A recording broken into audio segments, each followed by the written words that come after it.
Fala galera, tudo bem? Sejam bem-vindos para mais um Traincast. Hoje o episódio está muito legal. Estamos hoje com ele, que é ex-atleta, empresário, secretário executivo de esporte aqui de Recife, pai de Nina, né? Se você acha que faz muita coisa, você faz menos que ele. Exatamente, Gabriel Perrussi, somente ele. Opa, e aí, gente, tudo bom? É um prazer estar por aqui com vocês no Trainingcast, aceitar um convite de uma pessoa que trabalhou comigo, Felipe, e de Júlio, conheci há pouco tempo agora. E para falar de esporte, de movimento, eu topo sempre e estou disponível sempre. Então vamos fazer um episódio massa e fiquem à vontade para perguntar o que vocês desejarem.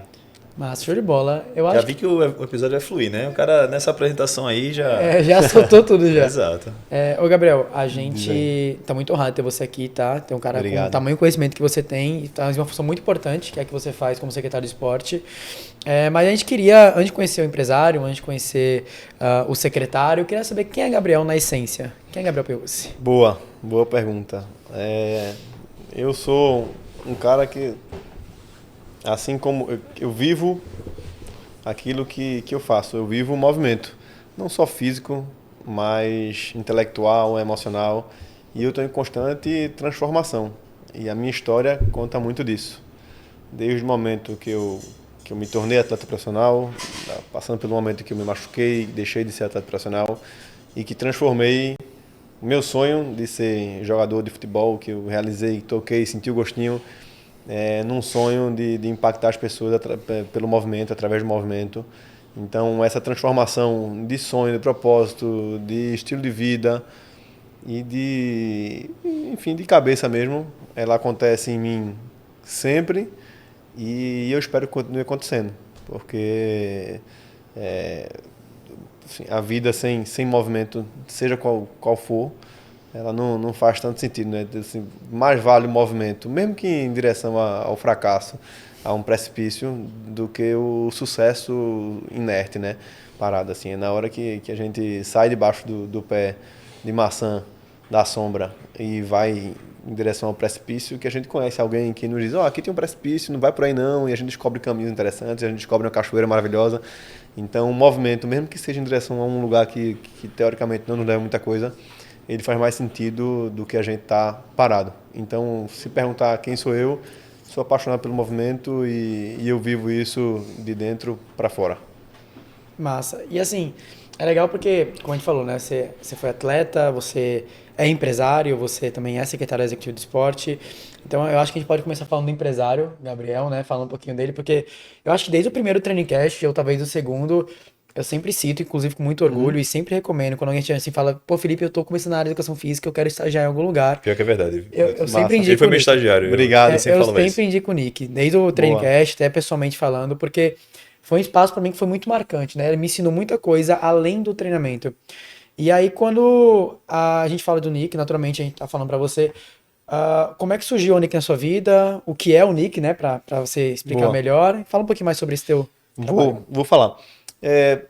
Bom, eu sempre fui apaixonado por exercício, por movimento em geral. Fui atleta de futsal a vida inteira. Não lembro a minha vida sem esporte, sem movimento, sem futsal. E aí, naturalmente, pela proximidade com o futsal, eu quis fazer educação física. E quando eu entrei na Federal, eu servi o Exército na época também, um ano. E depois que saí do Exército, eu disse, eu quero estagiar, tal. Eu era terceiro semestre, terceiro período lá na, na Federal. E eu disse, quero estagiar, mas não queria academia. Eu fiz educação física pelo futsal, pelo esporte em si. E eu disse, na academia eu não quero, não me identifico com academia, não é o que eu quero para mim. Não me via como personal trainer, como profissional que trabalhava dentro da academia. E aí um amigo meu disse, Gabriel, abriu uma academia aqui que não tem nome de academia, não tem fachada de academia, nem parece uma academia, chama um único espaço de metas. E aí é perto da tua casa, tal. Vai lá fazer uma seleção, tal. Antes disso, eu tava tentando um estágio, aí disse, grupo de corrida. Pô, grupo de corrida eu quero. Aí eu vi lá na Federal, tinha lá um papel no quadro de avisos, estágio para profissional de educação, para estudante de educação física. E aí eu disse, vou estagiar às 5 da manhã na Jaqueira, algum grupo de corrida desse aí. Não lembro nem quem era. Mas eu cheguei lá nesse grupo de corrida às 5 da manhã, liguei pro cara, o cara disse, vem aí e tal. Eu cheguei lá nesse grupo de corrida. E aí, meu primeiro estágio, né, assim, cheguei lá, aí o cara tava arrumando a mesa de frutas, alguma coisa do tipo. Aí eu falei, bom dia, Ele falou assim, eu falei um introdutório, né? Eu sou Gabriel, falei contigo no telefone e tal. Aí ele falou, ele olhou pra mim assim, ele tava arrumando a mesa de frutas, olhou assim e fez. Eu, boy, sabe nem falar, pode ir embora, quero ter estagiário burro não. Eu disse, não, eu falei, não falei, eu não, eu falei um introdutório. Cara, Aí o cara, sério? não, pode ir, pode ir, pode ir, pode ir. Caramba. Aí eu, poxa, voltei pra casa caminhando, e aí saí da Jaqueira e passei pela ponte da torre ali andando e tal. Morrendo de vontade de chorar, e cheguei em casa, minha mãe, oxente, e aí o estádio? Deu errado, foi. Eu disse, não, mãe, o cara mandou embora, disse que eu não sabia falar direito. E É me eu. mandou pra casa. E aí, beleza, passou, aí surgiu essa. Aí eu falei, pô, não quero academia não, tá? Eu queria um grupo de corrida, queria uma coisa desse tipo. Mas fiquei desiludido com o fora que eu tomei. E aí surgiu esse amigo meu falou, ó, tem essa academia aí. E eu fui lá uma seleção e fui acho que o primeiro ou o segundo estagiário. Na época, era um casal eles tinham aberto a Unic com esse propósito. E eu vou explicar do propósito da Unic em geral, da construção da Unic. E tinha um coordenador, que era professor também, que é Jefta, que hoje é sócio do grupo e é meu sócio também. E eu fui fazer a seleção e fui um dos primeiros estagiários. E aí foi super divertido. E então tinha Paula e Roosevelt, que eram os sócios fundadores, tinha Jefta, que era o coordenador, e tinha eu, que era o estagiário ali, curioso. E a gente foi criando conceitos, assim, a gente passava sábados de tarde lá, criando treino, vamos fazer esse treino aqui e tal. Nomenclatura dos exercícios eram diferentes, e o Felipe estagiou lá com a gente, sabe que a nomenclatura é diferente. Não é burpee, é ferrolho lá com a gente. E aí a gente ia criando um bocado de coisa. E foi super legal. Durante 8 meses ali eu estagiei, só que eu também jogava futsal, continuava jogando futsal. Eu joguei a Taça Brasil pelo Náutico. Tive a oportunidade de ir para a Itália jogar futsal. E eu não lembro disso, mas o Russo conta que na época eu disse pra ele, ó, como é que eu faço pra ser sócio disso aqui? E ele olhou assim e disse, pô, que maluco desse, com o terceiro período da faculdade, aí 19 anos, idade 20 anos, falando assim, ó, tu tem que trabalhar um bocado pra construir tua história e depois tu empreende, mas essa veia empreendedora já existia em mim desde sempre. E eu me apaixonei por aquilo que estava sendo construído, porque estava em evolução, a gente estava colocando tijolo por tijolo em relação a conceitos, processos, enfim, tudo mais. E aí eu fui para a Itália e passei meu primeiro ano lá, meu segundo ano lá. Quando eu voltei no meu segundo ano, eles iam abrir a segunda unidade. E eles me chamaram, Gabriel, ó. Ah, sim, sempre que eu estava lá, eu me comuniquei com ele o tempo todo, trazia novidades, a gente estava sempre se comunicando. E aí eles foram abrir a segunda unidade, chamaram o Jefter para ser sócio também. E disseram, Gabriel, vamos montar a segunda unidade, vem para cá. E eu disse, ó, agora minha vida, eu sou jogador de futebol, de futsal, né? Então, assim, minha vida é outra. Não tenho maturidade profissional, nem grana, nem tempo para largar minha vida com 22 anos de atleta profissional morando na Itália e vir para cá. Então, nesse momento, eu passo a proposta, obrigado e tal, mas sempre que eu vim para cá, a gente tava se comunicando. E aí fui lá para Itália de novo, voltei, sempre nas minhas férias eu tava por aqui. E aí foi quando eu machuquei. E eu machuquei, a primeira vez tinha uma lesão de ligamento lá, e me recuperei, e machuquei de novo, me recuperei, e machuquei de novo. Então eu tenho 3 cirurgias de LCA no joelho esquerdo, 3 no mesmo joelho. No total são 4 cirurgias no joelho esquerdo, uma no direito. Retirei um enxerto ósseo da crista ilíaca, para quem não sabe, que tá em casa, em cima do quadril aqui, esse ossinho. E retirei um enxerto ósseo para preencher o túnel ligamentar. Estava muito alargado de tantas cirurgias que eu tinha feito. E foram 2 anos e meio lutando contra lesão, lesão, lesão. E eu não sabia por que estava rolando isso.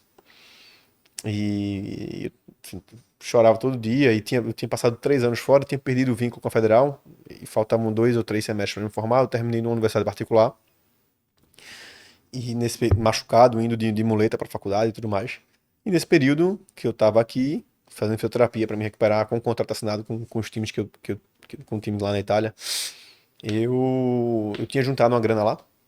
E eu fui passando um tempo aqui, cirurgia, fisioterapia, terminei a faculdade e disse, cara, juntei um dinheiro lá, nunca fui de gastador, nunca fui. E o tempo que eu passei, eu juntei essa grana no futsal. E eu disse, ó, vou empreender. E como eu tava, enfim, estudando, terminando o curso, e estagiando na Unic, eu falei lá pro meu sócio, ó, vou empreender e tal. E eles me disseram, ó, Gabriel, vamos, então vem com a gente, né? Vamos abrir uma terceira aqui. E aí eu achei aquele ponto lá em Boa Viagem, onde Felipe, Trabalhou? ele trabalhou lá, estagiou conosco. E aí eu disse, ó, vou montar aqui. E o pessoal, tá, então vamos junto. E aí eu preferi começar a minha carreira empreendedora junto de uma empresa já estabelecida, com 2 unidades, com 7 anos de vida na época eles tinham. E a gente abriu lá em Boa Viagem e foi tudo massa, foi um super desafio. E com 24, 25 anos ali, eu me formei e me tornei empresário. Então saí de estagiário para dono do negócio. A minha história empreendendo é essa. E aí a gente foi transformando e eu fui amadurecendo junto com a empresa, graças à oportunidade que meus sócios me deram. E isso foi muito legal, a gente tem uma relação muito boa. E a gente, hoje, na Unic, a gente tem um target, né, ali, um público-alvo muito definido. O fato de nós não termos nome de academia, fachada de academia, e termos 34% dos nossos clientes, 55% mais, de termos um espaço pequeno, com poucas divisórias, proposital, para que da onde o treinador estiver, ele consiga enxergar todo mundo, de termos uma relação treinador por aluno maior. Treinador que eu falo é professores e estagiários, tá? Mas é maior do que em qualquer canto que eu já vi na minha vida, e o espaço pequeno também propicia isso. Então sempre você vai ver alguém com a farda da Unic perto de você. E isso faz sentido, enquanto profissional de educação física. Isso faz muito sentido para mim, porque no final das contas, a profissão da educação física, e aí entra um lado pessoal, que é uma profissão que eu sou apaixonado, mas ela é marginalizada, é uma das áreas na área de saúde que é deixada à parte. E então, trabalhar num local que dá condição do profissional atender, prescrever com qualidade, e olhar para todo mundo, me faz muito feliz, me completa muito, me preenche muito.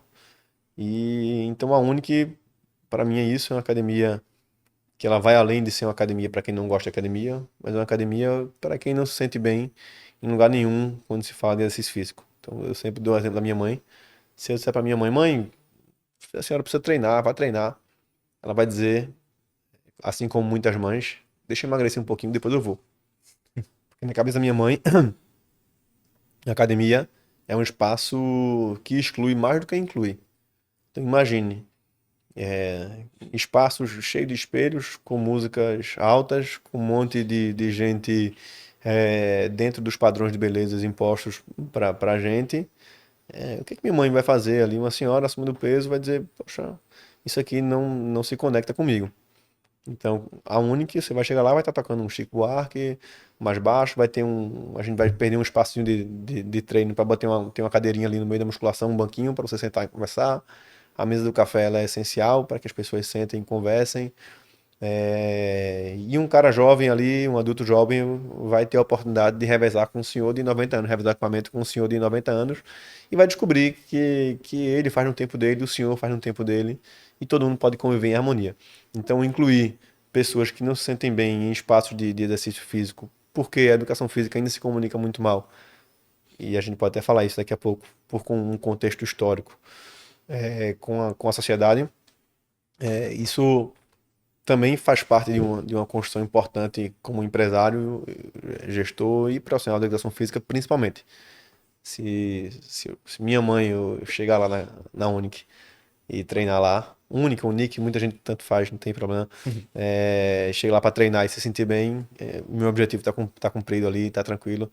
Então, o público-alvo da minha empresa é minha mãe.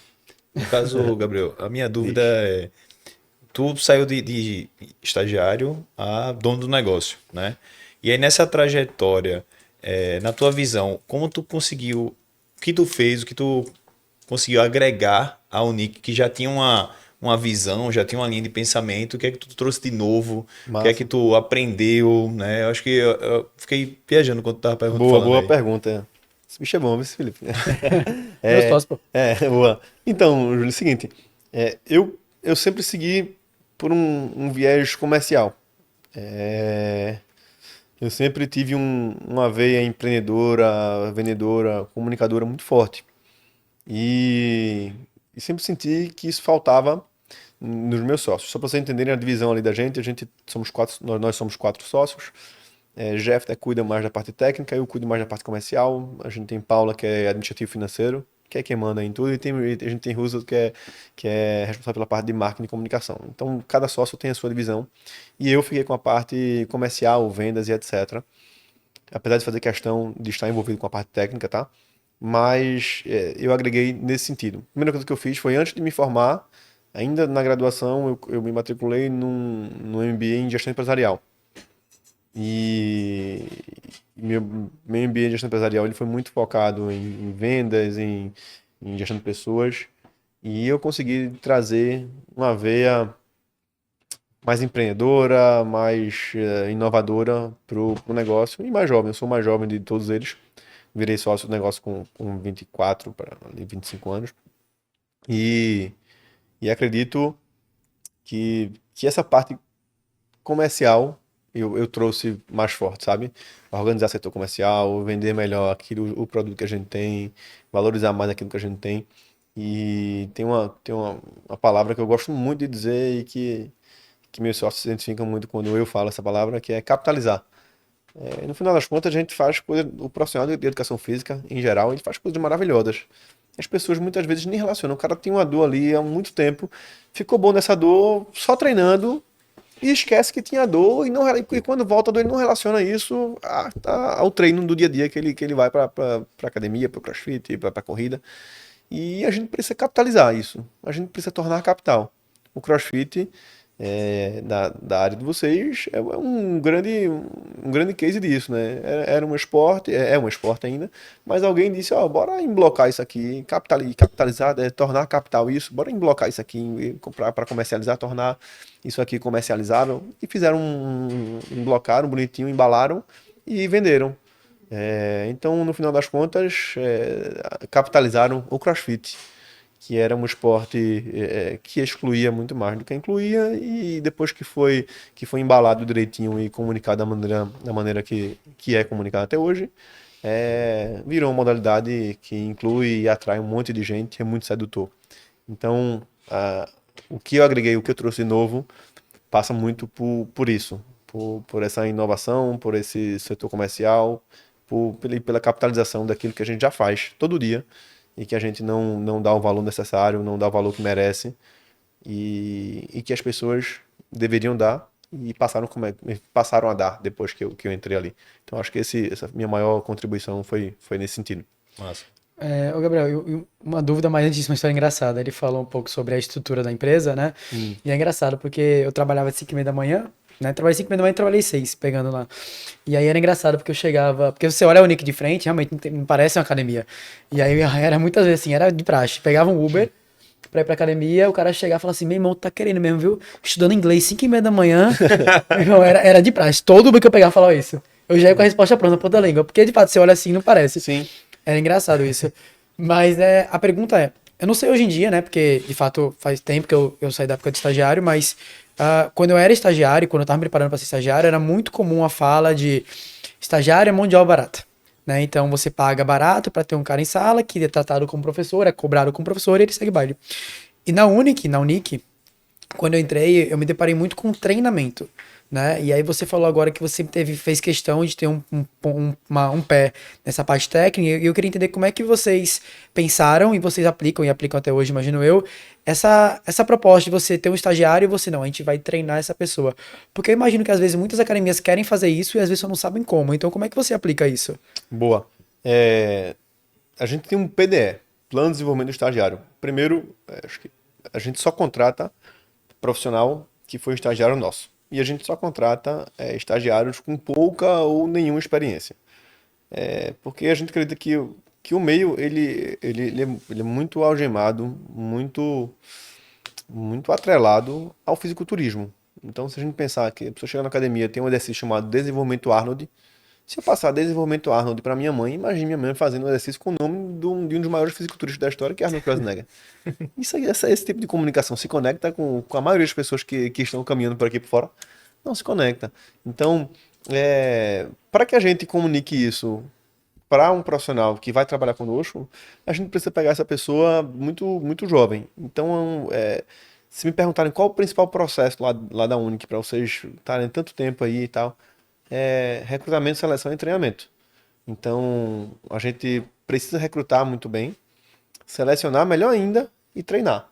Então, quando a gente tem uma geração de estagiários que foi recrutado de maneira errada ou que a seleção não foi feliz, a gente passa por um período difícil com os clientes. Os estagiários são vitais, e não é só mão de obra barata. A gente entendeu que a gente precisa, de fato, formar essas pessoas. Só que eu formo essas pessoas não é porque, eu sou bonzinho, eu estou ensinando. Não, eu formo essas pessoas porque eu sei que depois eu vou contratá-las. Existe um turnover alto do profissional de educação física depois que ele é formado e é contratado por uma academia, porque a hora-aula que hoje um aluno de personal paga é muito mais alto do que qualquer academia. Então esse cara vai passar um tempo ali como professor, vai formar a carteira de clientes própria dele, depois vai sair e tá tudo certo. O turnover é alto da profissão, faz parte. E se eu não tiver recrutamento, seleção, treinamento contínuo, quando essas pessoas que estão comigo como professores decidirem sair, eu preciso ter gente pronta para isso. Então, a gente segue o PDE, que é o Plano de Desenvolvimento do Estagiário. Em cada etapa, esse cara tem que cumprir determinadas coisas. Tem que entender a escala de Borg. O cara recebe lá um artigo sobre escala de Borg para entender. Por que escala de Borg é a primeira coisa que eu peço para as pessoas entenderem? Porque obriga o profissional a olhar para a pessoa. Então, se a gente entender a escala de Borg, a percepção subjetiva do esforço, eu obrigo, eu estou dando um artigo científico para o cara, falando de uma ferramenta científica, mas que ela é subjetiva, mas que ela obriga o profissional a olhar para a pessoa e entender se Júlio, naquele momento, consegue falar 3, 4 palavras numa única frase sem parar para respirar, consegue olhar os sinais do rosto, o rubor e etc, para saber se essa pessoa está muito cansada ou não. Então, o primeiro ponto, o ponto de partida é a escala de Borg, porque obriga o estudante a olhar para os clientes, e aí depois esse cara ele tem que ler uma avaliação física, tem que prescrever um treino, tem que hoje dar uma aula na inteligência motora, a gente vai formando esse cara. Então, o treinamento contínuo, a formação continuada, ela resulta na contratação. Então, muitos dos estagiários da gente vão passando, depois são contratados e se tornam profissionais. Por quê? Porque a gente só contrata profissional que foi estagiário nosso. Não temos nenhum profissional da gente contratado, o cara é formado, vamos contratar fulano e tal. Não. Só contratamos profissionais que foram formados por nós. Então, isso faz uma diferença e isso é muito claro para a gente, sabe? A gente obedece essas premissas. E quando a gente fala em recrutamento e seleção, o recrutamento são pessoas com pouca ou nenhuma experiência, e a seleção, a gente não faz seleção técnica, a gente faz seleção por atributos da área afetiva. Compromisso, atitude, empatia, engajamento, companheirismo e etc. Então, no final das contas, a gente avalia esses atributos numa seleção. Porque a parte técnica hoje e sempre, né? A gente ensina a qualquer pessoa, eu vou dizer, tu vai ler isso. Mas a parte humana, afetiva, a gente não ensina, né? Então a gente tenta selecionar as pessoas com valores muito próximos da gente, e aí isso fecha essa chave com o primeiro artigo que esse cara recebe, que é sobre a escala de Borg, porque eu consigo unir a ciência à empatia. A escala de Borg obriga o cara a olhar para o próximo, né? Então passa por isso é pensado, não é por acaso, e a gente tá nessa pegada aí há um bom tempo. Interessante porque, perdão, Nada? eu li, eu esqueci onde, mas é justamente isso, né? As pessoas costumam contratar pelo técnico e demitir pelo relacional mesmo, porque cai sempre nessa mesma questão. Sim. E é interessante ver uma empresa que trabalha dessa forma. Que, por exemplo, quando o Felipe foi lá para Doc, eu disse a ele, eu queria que fossem estagiários que nunca tinham trabalhado com CrossFit, porque justamente a pessoa vem cheio de vício e eu queria ter o trabalho de formar ele e tornar ele um profissional bom. Porque cai sempre naquela mesma questão. Tipo assim, eu prefiro treinar o cara para ele ser muito bom e um dia sair, que é o normal, né? Do que ele ser ruim, não ser treinado e ficar na minha empresa pro resto da vida e acabar com a empresa, né?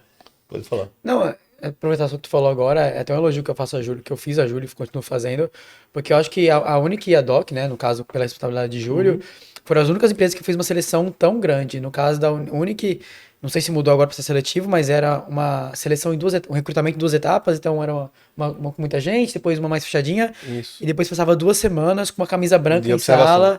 Exatamente. E com o Júlio foi mais ou menos a mesma coisa. Foi uma seleção, depois foi um mês treinando CrossFit, ajudando. massa. Então, assim, foram duas empresas que eu realmente tive essa vivência, tipo assim, caramba, essa empresa realmente se preocupou em quem tá aqui vai ser porque realmente tá merecendo, tá fazendo questão de estar aqui e tal. Que massa. Eu conhecia muita gente da Unic Sim. e aí uma coisa que me chamava sempre muita atenção, que eu acho que deve ser o seu papel, né, é que os estagiários, os professores tinham uma função de tipo, ligar para o aluno. Isso é venda, isso é capitalização. E eu achei isso muito interessante porque isso não acontece, porque parece que a responsabilidade é segregada normalmente na Sim. academia. Recepção, faz o trabalho Isso. de venda aí. Professor, dou aula. Mas o professor é o que tem o maior contato direto com o aluno. É o cara que tem mais potencial de vender é um professor, pô. Exato. De vender a ideia mesmo. E outra é o seguinte, eu sempre digo, no mercado de academia, né, tem um número lá que você tem três tipos de vendas. Tem a retenção, que é a venda, a renovação no caso, né, que é a venda do cliente que já está na sua carteira. Tem a novas vendas, que é a pessoa que está passando, a pessoa que alguém indica e que vai lá visitar e que faz uma nova compra. E tem o retorno, que é o cara que já foi aluno algum dia e esse cara recebe uma ligação para voltar e ele decide voltar a treinar lá. Então tem retorno, tem renovação e tem novas vendas. São esses três tipos de vendas. Só que quando a gente vai fazer a renovação, que é a principal venda que existe, enfim, o maior volume de vendas é de renovação. Cara, imagine, eu sou minha mãe, vamos lá pegar minha mãe, ela é aluna da gente, ela passou aí um ano conosco, treinou 3 meses, passou mais 9 meses sem treinar, nunca recebeu uma ligação do treinador, que era quem estava todo dia com ela, e quando chega na hora de renovar, liga para ela uma pessoa da recepção que ela nunca viu na vida, diz, ó, dona Sueli, sua matrícula tá vencendo aqui, você vai renovar? Poxa, isso não é cuidado, né? Então a premissa básica de cuidado é o treinador liga para a pessoa, porque o treinador tá todo dia vendo ali. Então, tem uns elementos que às vezes a gente tenta implantar, e aí alguns processos que batem e voltam. Que é um que tem um que eu gosto muito, que assim, o cara recebe ligação sempre. Toda segunda-feira a gente emite um relatório. E aí os faltantes dos últimos 7 dias. O cara faltou 7 dias, tem que receber uma ligação do treinador. O treinador tem lá sua carteira de cliente, seja estagiário ou professor, tá? Ó, vai lá na recepção, pega o celular, liga pra esse cara aí. E aí, hoje com o WhatsApp, o cara manda um WhatsApp e tal, mas tem que ligar, tem que ter o contato. Faltou 7 dias, alguém tem que ligar para você. Se não tá ligando, tá falhando. É o que a gente mais cobra com a coordenação, é isso. Ó, o estagiário, o professor tem que cumprir o protocolo de ligar, porque esse contato é o que vai mudar o comportamento de saúde. E aí daqui a pouco eu entro nesse assunto, mas tem que ligar. Só que tem uma outra ligação que ninguém faz, e que eu já tentei implantar isso, mas não virou processo ainda, que é a ligação pro cara que tá vindo sempre. Seleciona aí. O cara nunca recebeu uma ligação porque ele vem sempre. Pô, mas liga pra esse cara, pô, parabéns, velho. Que massa, tá vindo aqui. Tem um mês que tu tá vindo toda semana, pelo menos 3 vezes por semana e tal. Então a gente já tentou parametrizar isso e fazer essa ligação. Às vezes dá certo, às vezes não dá, mas é uma coisa que a gente tá sempre tentando colocar ali.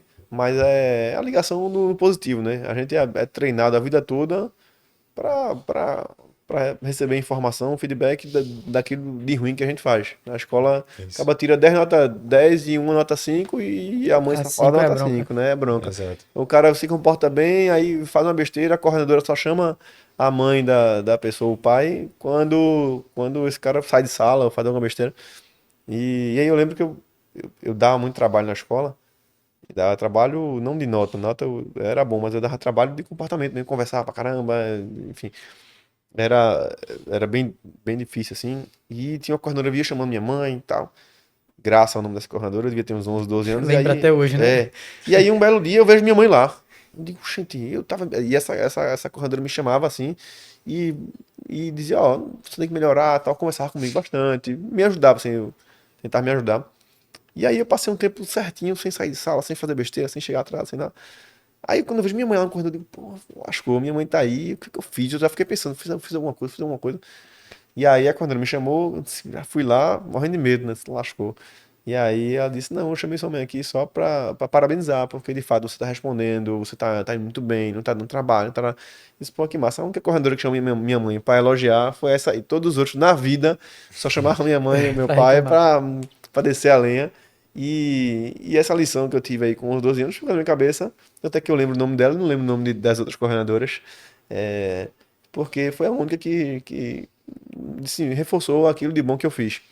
Então, a gente tenta colocar isso também dentro da educação física. Mas tem uma coisa, antes de eu passar para vocês, que é outra coisa, que é o seguinte. Quando o Felipe fala que o pessoal achava que era um curso de inglês aí, achava que. Muita gente diz, parece um cursinho isso tal. Pô, bota uma fachada de vidro aí, bota academia e tal. Academia, ela. O conceito academia, acho que o Felipe já ouviu essa história algumas vezes. Ela entrou no Brasil na década de 30. Foi assim, após a Primeira Guerra Mundial, ali término foi em 1914, 1919, 20, alguma coisa. A Primeira Guerra Mundial rolou. E aí o Brasil viu que teve uma guerra mundial, enfim, que o Brasil não tinha exército. Não tinha exército, não tinha exército. E era um problema isso, poderia ter outra guerra no período entre guerras ali. E aí quando o Vargas, em 1929 para 30 ali, ele dá um golpe de estado, assume o poder, ele diz, ó, vamos fazer um intercâmbio com o exército de outro país, exército americano, exército francês. Então, num desses intercâmbios, a tropa francesa vem aqui para o Brasil e começa a ensinar educação física militar para o nosso exército. E o primeiro registro de educação física no país da gente, assim, de maneira parametrizada, é na década de 30, quando o exército francês vem ensinar educação física para o nosso exército aqui. Então a educação física entra no país da gente através de uma escola francesa militar, calistênica, baseada em polichinelo, Barra, flexão. apoio, flexão, burpees, etc. E por muito tempo segue assim. E aí, o primeiro curso de educação física do país da gente, né, só é na década de 70. Imagina que a gente tem cursos de direito, por exemplo, de 1800 e tantos. E a gente tem o primeiro curso de educação física na década de 70 no país da gente. Então é uma profissão muito jovem. O Conselho Federal de Educação Física foi criado em 99, ou seja, não tem nem 30 anos, tem 24 anos aí. E aí a gente tem uma profissão que na década de, uma educação física que na década de 50 tinha os fisiculturistas, 50, 60 ali, os fisiculturistas famosos, o movimento do fisiculturismo muito forte. Durante muito tempo, década de 70, 80, aqui, até na década de 90, academia de musculação, como não existia regulamentação do Conselho Federal de Educação Física, eram profissionais que não eram profissionais, era o praticante lá, ex-atleta, praticante, começava a dar aula ali. Então, quando o Conselho Federal foi instituído em 99, muitos dos profissionais não eram formados. O Conselho fez os carteiras vermelhas, deu uma carteirinha vermelha do CREF para essa galera tinha 10 anos para se formar, tinha um tempo, não lembro exatamente como foi, mas tinha um tempo para se formar, tinha. E aí nossos pais, quando tinha educação física escolar, a educação física deles era dando volta na quadra da escola, fazendo polichinelo, flexão. Então imagine que a imagem de exercício físico construída na cabeça da minha mãe é uma imagem muito, muito relacionada a fisiculturismo, muito relacionada à escola francesa de militares, a rendimento, que enxerga o praticante de musculação como professor, que está mais distante da teoria e da ciência do que qualquer outra profissão. Então é muito difícil a gente dizer para essa pessoa, dizer, ó, pessoal, vai para academia agora que tu vai treinar e vai ter saúde. Então a gente, quando concebe a Unic e o conceito da gente, a gente tenta desconstruir isso.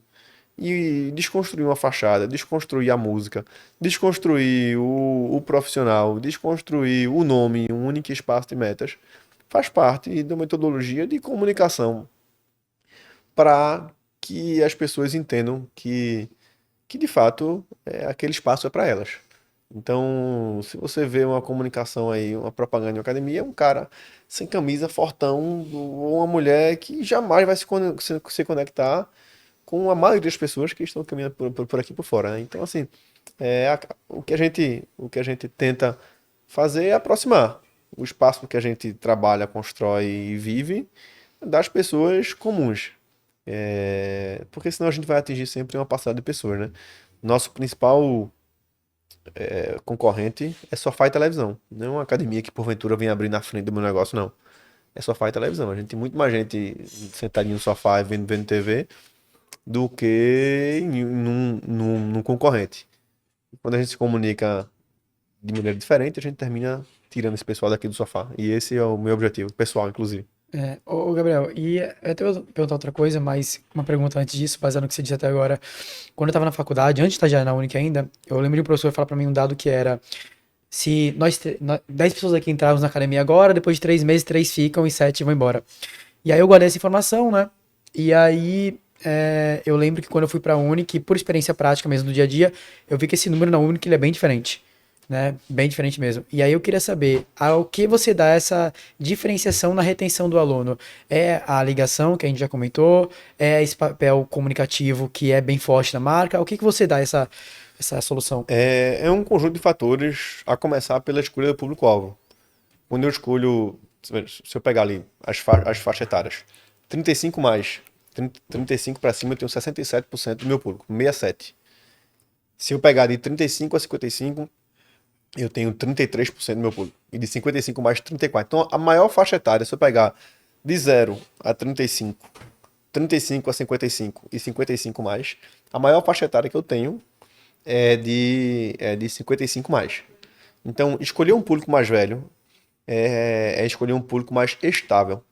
Porque nós aqui, eu tenho 35 anos, vocês devem ter aí 20 e poucos, 30 anos e tal. Nós estamos. Agora eu estou me mudando mesmo. Então eu estou me mudando, possivelmente meu hábito de consumo já muda nas redondezas. Nasceu minha filha há um tempinho atrás tal, e daqui a pouco eu vou. Eu passei agora no mestrado. Eu vou. Mês que vem eu começo um mestrado em ciência da computação. Depois eu explico essa história aí, mas eu come, Ele fazia pouca coisa. passei numa seleção da Federal e vou fazer ciência da computação agora para estudar dados e como os dados e a tecnologia podem ajudar as pessoas a se movimentarem mais.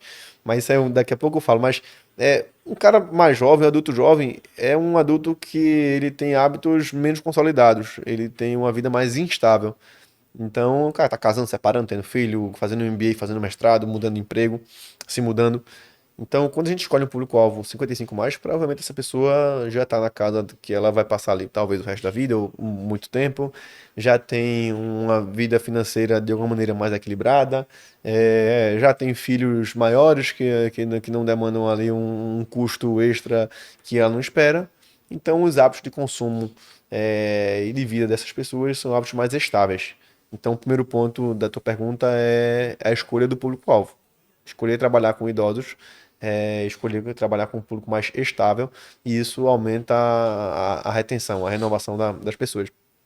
O segundo ponto é porque é uma academia pequena, diferente de grandes redes ou de grandes academias aí, que os caras têm 3, 4, 5 mil alunos numa academia dentro de um espaço, que é muito mais difícil de gerenciar. A gente trabalha com 500 pessoas por unidade, então isso facilita muito o gerenciamento das pessoas. E depois o número de treinadores por aluno.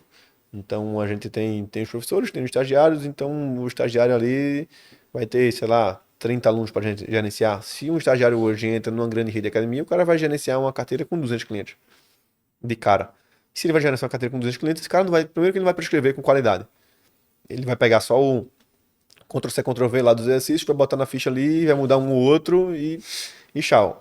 Lá na Unic a gente mantém a ficha escrita, à mão, para todo mundo. Porque quando a gente escreve para uma pessoa, a gente se conecta mais com ela do que se eu simplesmente pegar o cara apertar, botar o dedo lá e sair aquela nota fiscal de treino que todo mundo usa por aí. Então a gente faz questão de dar mais trabalho, dar mais trabalho. É retrógrado, mas a gente não abre mão disso, porque de uma maneira o cara se conecta mais com a pessoa do que fazendo um treino desse tipo. Então, a gente tem a seleção do público-alvo, a gente tem a quantidade de pessoas, a gente tem a quantidade de treinadores, e aí a gente vem para a parte de comunicação, treinamento, etc., que é tudo aquilo que a gente faz no dia a dia. Mas, assim, se for para seguir uma lógica, escolha do público-alvo, quantidade de pessoas, quantidade de treinadores por pessoa, e aí depois toda a metodologia de comunicação, treinamento e etc. Eu acho que isso faz com que o nosso número de retenção seja maior do que o mercado. Nossa, perfeito. Isso é muito... Pode falar. Eu ia fazer a primeira pergunta, porque eu ia aproveitar que a gente estava falando sobre estágio, e a gente sempre perguntou para todo mundo que veio aqui como empresário dentro da área da educação física, né, que trabalha com boxe, como por exemplo foi a Anne, foi o Ítalo Padilha e foi o Cadu, né, do Chuto Movimento. Tu vai falar sobre estágio? É. Então deixa eu fazer uma pergunta só para aproveitar esse gancho dele, porque era de uma frase que eu escutei dele há muito tempo e acaba que cai muito essa questão da retenção também, né? Que tu até comentou brevemente agora, né? Eu acho que eu escutei, não sei onde, mas eu escutei tu falando que para mim fez muito sentido, que é tipo assim, quando o objetivo é muito distante, né? Isso não gera retenção. Então, por exemplo, quando o seu objetivo, quando você fala para o aluno que não, você tem que treinar por saúde, foi exatamente esse exemplo que tu deu na época. Você tem que treinar por saúde, e hoje você é uma pessoa saudável, que não tem nenhum tipo de doença, Mano, isso não vai fazer você acordar cedo de manhã para treinar, certo? Então você tem que trazer o objetivo para próximo, que você até o que você falou agora. Então por isso que o CrossFit tem essa gamificação que a gente estava falando antes, a corrida também, a musculação nem tanto, né? Mas aí qual seria a tua estratégia, já que o nosso público maior é o público que está sentado na cadeira lá no Netflix. sedentarismo, no Netflix. Sabe? Como é que eu posso trazer essa pessoa para próximo e dizer assim, bicho, o seu objetivo mais próximo, que, tipo assim, pô, é sair do sedentarismo, mas beleza. O Pra que é quê? que isso é? Pra quê, né? Por que isso vai me ajudar? Sim, Né? Qual massa. seria a tua estratégia hoje, assim? Boa. Eu vou contar uma história que uma aluna me contou, uma senhora, a dona Ângela. O Felipe conhece ela. Ela tá com a gente até hoje. E uma vez, eu. Ela vai treinar às 7h30 da manhã, ela faz aula de dança, alongamento, faz a musculação dela ali e tal. E aí eu saindo da academia uma vez, 7h30, 8 da manhã, eu ia tomar um café, uma coisa do tipo. E aí ela tava saindo, ela abriu a mala, tinha um Honda Fit azul. Ela abriu a mala do carro dela, do Honda Fit. Aí tinha um coolerzinho, ela tirou uma Coca-Cola, ficou bebendo no estacionamento e acendeu um cigarro. Aí eu disse, Dona Ângela, acabou agora, você fez aula de dança, de alongamento, fez sua musculação, e vai tomar Coca e acender um cigarro. Aí ela tragou assim, soprou, e disse, olha, eu tô aqui por duas coisas, foi você que me ensinou isso, viu? E eu fiquei pensando, e eu disse, o quê? Ela disse, eu tô aqui pra sentar no chão e brincar com meus netos, e pra me ajoelhar e me levantar sozinho na missa. Não é pra parar de fumar, nem pra perder uma gordurinha que eu tenho, não. Foi você que deixou isso muito claro pra mim uma vez. E aí, se eu deixar de fazer minha aula de musculação, de alongamento, eu tenho dificuldade para sentar no chão, me levantar para brincar com meus netos. Se eu deixar de fazer minha musculação, eu tenho dificuldade para me levantar e me ajoelhar sozinho na missa. Então, eu tô aqui por isso e tudo que eu faço aqui é para isso. Então, assim, deixa eu fumar meu cigarro e tomar minha coca. Continue aí fumando seu cigarro, tomando sua coca, não tem problema nenhum, porque essa foi a maior aula que eu tive do porquê de gamificar, de dar um sentido ali. Eu vou fazer a musculação, esse exercício, para isso. E tinha um exercício que ela faz se ajoelhando, se levantando num step, que se tirar esse exercício da ficha dela, ela diz, não, pode botar, esse aqui é o da missa. Então, se comunicar e conversar com as pessoas. Tem uma frase de Cortella que é assim, uma das maiores funções de um líder é esclarecer a obra coletiva. Esclarecer a obra coletiva nada mais é do que deixar claro para a galera o que é que a gente está fazendo aqui. Então, de alguma maneira, eu esclareci a obra coletiva para Dona Ângela e eu nem sabia, nem sei como, nem sei que dia foi esse, mas eu falei uma coisa para ela que ela entendeu isso. Então, tem um outro exemplo muito legal que esclarece isso, que é de uma aluna, deve ter uns 40 anos ali, devia ter na época, né, uns 30, entre 35 e 40, 38 e 40, sabe? Com três filhos e magra, bonita, saudável e tal. E ela dizia, rapaz, eu tenho muita dificuldade, né, na esteira assim, tenho muita dificuldade de vir, para vir duas vezes é um sacrifício, vir três vezes. E, e aí ela, enfim, uma vida super feliz ali. E eu disse, pessoal, por que tu vem? Disse, não, porque eu tô com uma gordurinha aqui, eu vou pra praia com meus filhos, com meu marido, não sei o que, meu namorado, sei lá o que era. E aí eu disse, vê, se tu passar 3 meses sem pisar aqui na academia, sem botar o pé aqui, tu vai deixar de botar o biquíni e tomar banho de mar com teus filhos? Isso vai. Ela, não, tu vai deixar de botar um vestido bonito pra ir pro teu trabalho, pra tua empresa lá e tal. E se sentir bem? Ela fez, não. Eu fiz, então, esse teu motivo que tu tá elegendo aí, tu tá escolhendo, ele não se aplica pra aquilo que tu queres fazer. Então, de fato, vai ser muito difícil para você vir até aqui, porque o teu motivo, ele não é palpável. Assim, se tu não vier, se tu vier, não muda nada. Então, tu tem que eleger um motivo melhor aí. Se tu disser, eu quero postar uma foto de biquíni com a barriga de tanquinho, etc. Beleza, esse motivo aí, se é fútil, se não é, um problema é teu. Mas esse motivo te conecta com vir treinar.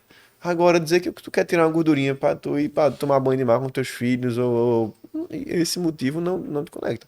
Então, assim, é, autoconhecimento e descoberta do porquê que a gente tá fazendo aquilo que a gente tá fazendo, ele é crucial nesse ponto. E cabe a nós, líderes, porque quando a gente é professor, quando a gente é treinador, a gente está liderando um processo. E cabe a nós, líderes, esclarecer a obra coletiva para essa galera. Ó, galera, e aí? Vocês estão aqui por quê? Se a gente não for hábil em se comunicar, se nós não formos bons líderes, essa galera não vai entender e de fato vai entrar 10 e vai ficar 3, vai ficar 3 que já ficariam independente do treinador, do líder que tá ali, entendeu? Então, a gente precisa ser muito hábil na nossa profissão em comunicar para as pessoas o porquê que elas estão fazendo determinada coisa. Você acredita que essa evolução na comunicação ela está acontecendo no ponto de vista desde da base, né, que no caso é da faculdade, até o caso, o topo que seria a academia, porque eu lembro que quando eu estava na faculdade também, não sei se o Júlio vai concordar ou você vai concordar, o que se falava era só os tanquinhos.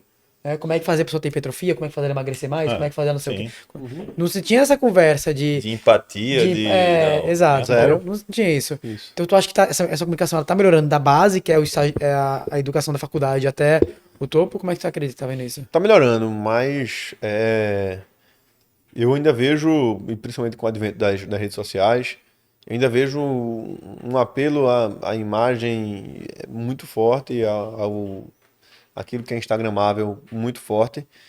E, e aí assim, se, se melhora em relação à comunicação, mas também tem um agravamento da nossa profissão que muitas vezes fica mais superficial, que é o caso dos blogueiros ou dos profissionais que não são profundos, não se aprofundam no conhecimento e que têm sucesso com superficialidade, sucesso financeiro, com superficialidade.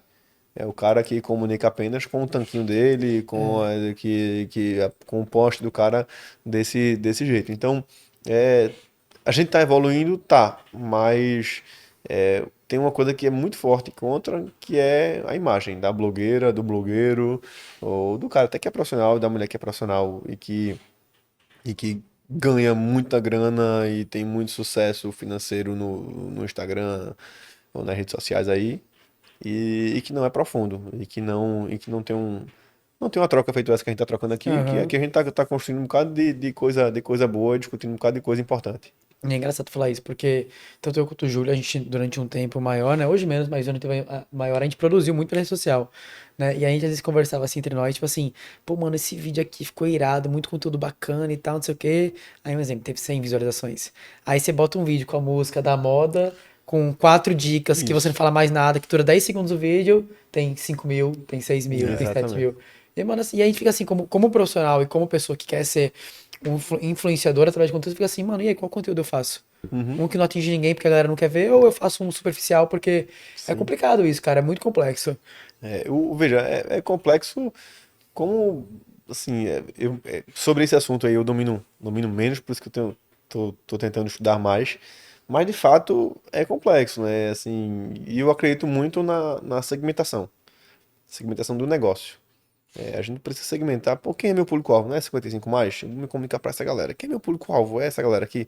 Eu vou me comunicar para essa galera. Quem é meu público-alvo? É o triatleta? Eu vou me comunicar para essa galera. Se a gente segmentar, a gente vai achar nosso lugar no mundo. Eu tava semana passada, retrasado, sei lá, num evento com o primeiro presidente do Comitê Paralímpico Brasileiro. Até 95 não existia Comitê Paralímpico Brasileiro. As pessoas com deficiência, enfim, não tinham vez, não tinham suporte no esporte. Em 95 foi criado e a primeira Olimpíada foi a Atlanta 96, que houve uma delegação do Comitê Paralímpico Brasileiro. O ministro dos Esportes era Pelé na época e foi um dos caras que encabeçou isso. E aí, esse primeiro presidente que guerreou pela galera e tal, ele abriu o evento lá com a frase assim: todo mundo tem seu lugar no mundo, basta achá-los. E essa referência era para as pessoas com deficiência, que muitas vezes não acham seu lugar no mundo até que se deparam com o esporte e dizem, poxa, isso aqui que eu tava. Minha vida se completou agora, né? Uma pessoa com deficiência muitas vezes só se encontra no esporte. Mas eu acho que isso vale também para as redes sociais, para negócio, para conteúdo. Todo mundo tem seu lugar no mundo. Basta achá-lo. E aí eu acho que insistir, por mais duro que seja e penoso, que eu sei que é, mas insistir com conteúdo, com retidão, eu acho que faz mais sentido. De alguma maneira a gente vai achar o nosso lugar no mundo e as pessoas que vão consumir aquilo ali, que vão, depois, que vão pagar por aquilo ali, vão dar valor para a gente. Exato. Eu li um livro uma vez que se chamava Essencialismo, que Sim. fala justamente sobre isso, né? Tipo assim, quando a gente tá aqui, a nossa energia, e a gente direciona essa energia para vários lugares, esses várias setas, como se fosse ali, tipo desenho mesmo, várias setas. E essas setas vão até aqui assim.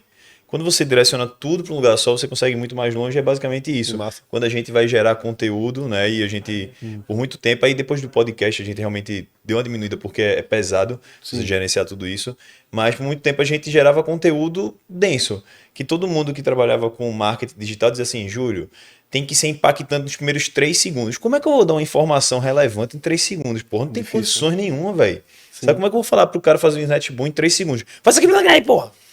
Não dá, pô, não dá de jeito nenhum. É sério, não tem condições. Então, tipo assim, a gente precisa realmente direcionar e, tipo, eu acho que eu nem te contei isso. Hoje a gente teve um campeonato lá na FPS um dia desse, Babado Games.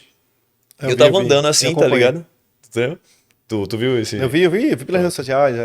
Aí eu tava andando lá, Felipe, de boa. Aí chegou um cara assim, celular na mão, aí olhou pra mim, tu é esse aqui, velho? Aí eu disse, com um vídeo que eu tinha feito, tá ligado? Eu disse, só ele, porra, velho, vídeo massa, velho. Porra, obrigado, eu não sei nem quem é o cara, sabe? Sim. Mas, tipo, isso me deixou tipo, feliz, porque, porra, velho, então, realmente o nosso conteúdo, ele impacta mesmo, e, tipo, se você realmente fazer feito a Unique, que é, pô, meu público-alvo é 55 mais. Se ela quisesse abraçar o mundo, provavelmente ela seria engolida pela Smart Fit e diversas outras redes, né? Porque realmente não tem como competir. Mas quando você direciona a sua energia, realmente vai lá. E aí eu queria saber o seguinte: tu falou sobre marginalização da educação física, né? E eu queria saber em que sentido, porque acho que o Felipe ia falar isso antes, né? E aí eu vou já dar o gancho, porque quando a gente veio falar com o Cadu Lins, né? Que é do Instituto do Autismo, e ele falou sobre essa questão dos profissionais novos, né? Aí mistura tudo que a gente falou, porque ele disse fazer um processo seletivo e o cara disse assim para mim, Cadu, eu posso trabalhar 3 dias na semana só? Por quê, cara? Não, porque nos outros 2 dias eu tenho que fazer consultoria e dar personal. Falou o Joãozinho que é terceiro período, sabe? Então, tipo assim, porra, caralho, a gente é uma área muito importante e eu brigo muito isso. Quando eu dava curso junto com o Siddhartha, eu falava sempre isso. Gente, a gente tá aqui formando vocês para serem profissionais críticos, profissionais de educação física que realmente enxergam a importância da área e a importância que, tipo, o impacto que essa área causa na vida das pessoas. No impacto geral, né? Na saúde pública, na vida, enfim. Só que a gente está cada vez com mais profissionais que veem a educação física como algo instagramável, algo tipo que eu preciso ganhar dinheiro e não querem roer o osso, né? Que foi até uma coisa que a gente falou aqui. Ninguém quer mais roer o osso. Eu tô com dificuldade agora de conseguir estagiário de 5h30 da manhã. Ninguém quer ir 5h30 da manhã. Eu disse, como ninguém quer ir 5h30 da manhã? Não, é assim muito cedo. Eu disse, pô, mas veja, faz parte da profissão. A profissão da gente tem essa particularidade. Não, ninguém quer. Eu tô com dificuldade de ter estagiário, de selecionar estagiário às 5h30 da manhã. Exatamente. A pergunta que eu ia fazer, na verdade, é porque quando a gente falou com esse pessoal, foi, assim, geral, a queixa com relação a galera não quer roer o osso, como o Júlio falou, a galera não quer trabalhar, a galera não quer ter dificuldade, porque ter dificuldade faz parte, para o crescimento acontecer. E aí o que eu queria saber era se na Unic você também sentia essa mesma coisa, Sinto. por ter um processo seletivo maior. Porque, então, eu não sei dessas academias, né, mas às vezes o processo seletivo ele é menor. Então, mesmo com esse recrutamento tão grande, ainda tem... encontro, eu gostei do seu perfil, você vai, trabalhou, já era. mas mesmo com Eu sinto isso, mas eu tenho uma visão diferente. Vou parafrasear aí a Elis Regina. O novo sempre vence. Assim, ainda somos os mesmos e vivemos como nossos pais, mas no final das contas o novo sempre vence. Por que que eu estou dizendo isso? Porque não é a geração que tem que se adaptar a gente que é mais velho. É a gente que tem que se adaptar à geração que é mais nova. Se essa geração ela é mais mimada, ela é mais... O novo sempre vence. Essa galera vai vir aí, de alguma maneira, essa galera vai impactar, vai criar, e a gente tem que se adaptar. Eu sinto isso como empresário, poxa, essa galera é muito mimada. Eu sinto isso. É ruim, é duro. Já tive agora com a geração de estagiários, tive que sentar com a galera e dizer, meu irmão, e dar uma pancada neles, talvez o maior, assim, maior esporro que eu já tinha dado na minha vida, coletivo, que eu disse, caramba, eu fiquei muito triste com a situação que a gente fez. A gente fez um treinamento lá, era uma jornada científica, os professores orientaram grupos de estagiários, a gente fez, elegeu determinados cases lá, doença, hipertensão, diabetes, Parkinson e tal, e cada um falava sobre determinada coisa com orientação científica dos professores, e quando chegou no dia, passou 15 dias se preparando e no dia os caras não fizeram isso, e fizeram um motim para reclamar, os estagiários, para reclamar de determinadas coisas. E eu fiquei revoltado, porque eu disse, poxa, os professores estão aqui há 2 semanas orientando vocês e vocês fazem isso com eles. Não, porque a gente queria, sei lá, não vou lembrar exatamente o que era, mas vou dar um exemplo aqui, pode ser até que nem tenha sido isso, mas a gente queria que nos treinamentos de sábado a gente recebesse a passagem do sábado também. Eu disse, caramba, isso aí, tipo assim, sei lá, vários, eu não lembro que eram 9 itens que eles diziam, isso tem que melhorar, isso tem que melhorar, isso tem que melhorar. Esse cara, é válido que o cara seja questionador, que o cara questione a empresa, diga, eu queria que isso melhorasse, mas não era o momento, entendeu? E aí eu reclamei com os caras e saí arrasado, e isso me fez refletir um bocado. E dizer, poxa, é, os caras são mimados, a geração é difícil, não quer roer o osso, só quer o filé, já entra no terceiro período querendo ser personal e querendo fazer consultoria online, querendo fazer vídeo pro TikTok e ganhar não sei quanto. Mas, beleza, é a realidade. E aí, assim, é o que é, né? Então, a gente tem que se adaptar a isso. Como é que a gente vai reagir a isso? Então, o gestor, o profissional, a gente não pode sentar na mesa e chorar. Eu tenho que dizer, bem, a realidade é essa, e de fato é uma realidade. Então, se você perguntar, eu sinto a mesma coisa que todo mundo sente aí. Mas a minha visão é que não vai adiantar reclamar, eu tenho que me adaptar. Então, como se adaptar a isso? A gente está no processo de constante mudança e movimento. Foi como eu comecei aqui o podcast e a gente tá aprendendo isso. Não é por acaso que eu estou indo estudar agora ciência da computação. É para isso, é para entender mais de dados. Quando eu sento na mesa, cada vez mais, eu sento na mesa para conversar com as pessoas sobre dados, sobre inteligência artificial. E eu preciso de 2 coisas quando eu sento na mesa para conversar com essa galera de tecnologia. A primeira é ser mais profundo no conhecimento, naquilo que a gente está conversando. E 2, o cara precisa saber que eu sei. Então, uma coisa é ele sentar como profissional de educação física e entra na marginalização da profissão. Uma coisa é a galera sentar na mesa com um profissional de educação física, e outra coisa é o cara sentar na mesa com um mestre em ciência da computação pela Federal. Aí o cara diz, opa, peraí, tô conversando com... Então, assim, pode até ser que eu seja superficial no tema que esteja sendo falado, mas eu vou ser respeitado de outra maneira pela titulação que eu tenho. Então, é estratégia, eu não pretendo seguir carreira acadêmica, é estratégia da minha carreira executiva. Fazer um mestrado em ciência da computação é estratégico para mim, por isso. Então, eu acho sim que a profissão da educação física ela é marginalizada por tudo aquilo que eu falei para vocês, desde quando a educação física entrou no país da gente, pela forma com que as gerações anteriores vivenciaram a educação física, por ter sido tarde a regulamentação da profissão, o Conselho Federal e tudo mais. E acho que é pouco respeitada dentro das áreas da saúde. Acho que a gente está evoluindo em relação a isso. Acho que as gerações que vêm agora são mais mimadas, mas é o que tem, é da geração como um todo, em qualquer profissão, não é uma particularidade da educação física. E acho que a gente tem que se adaptar a isso. Então, se a gente não se adaptar aí, a gente vai penar. E vamos dar uma pausa pro Eu faço agora. patrocinador. Pô, a gente tá trocando pensamento aí, né? Pra tu ver como tem Isso. conteúdo aqui nesse episódio, né? Total, pô. Quanto tempo aí, Renan? Uns 50 minutos, uma hora pra né? gente falar dos patrocinadores, perfeito. Galera, vamos falar dos nossos patrocinadores. Gabriel, a gente vem aqui, né? A gente sempre presenteia os nossos patrocinadores. Pode abrir sua sacolinha. Renan, foca nele que a gente vai falar do primeiro, que é a ABS Cross. Somente ela. Nosso primeiro patrocinador junto essa com a Casa bonita, do hein? Pará. Esse aí foi o que eu escolhi, viu? Linda, obrigado. Porque eu pensei, pô, o cara corre, né? O branco absorve menos calor, então Show. ele vai potencializar a performance Próxima dele. maratona já tá com traje já. Vou Exato. treinar pela manhã, tá? Amanhã pode ver aí, vou postar correndo Usem no Kayak nosso com ela. cupom de desconto, escaneie o QR Code aqui no canto, treine 10, vai lá no site, tem todo o material esportivo aí, pra crossfit, pra corrida, pra tudo, velho. Júlio, antes do próximo patrocinador, o CTA aqui embaixo. CTA, aqui embaixo, né? Tá certo? Cadê? Aqui, Ó, aqui, Renan. ó. Aqui então, Aqui, ó. CTA, galera, se Nunca inscreve aprendeu. aqui, tá? Compartilha, comenta, um episódio massa pra você, mais um episódio incrível pra você. Então faz aquela tríade que você já sabe pra valorizar o nosso trabalho aqui. E todo episódio é incrível, velho. Todo, 100%. 100%. Esse é melhor. Aí tá certo. Isso aí. Galera, nosso próximo patrocinador é a Casa do Pará, a melhor casa isso aí que você vai encontrar aí ao longo da sua trajetória, tenho certeza. Então a Casa do Pará, basicamente, como eu falei, é uma casa de açaí, onde você vai encontrar o açaí das mais formas variadas. Sem açúcar, batido com mel, demerara, açúcar cristal normal. Pode bater só com whey também. Lipe não gosta de açaí, tem cupuaçu. Lipe não gosta de cupuaçu. Top, viu, cupuaçu. É bom, né, velho? Deixa eu só tomar ele. Lipe não gosta de cupuaçu. Tem ali várias comidas típicas do Pará, ou então comidas saudáveis que você pode encontrar aí para você complementar o seu treino.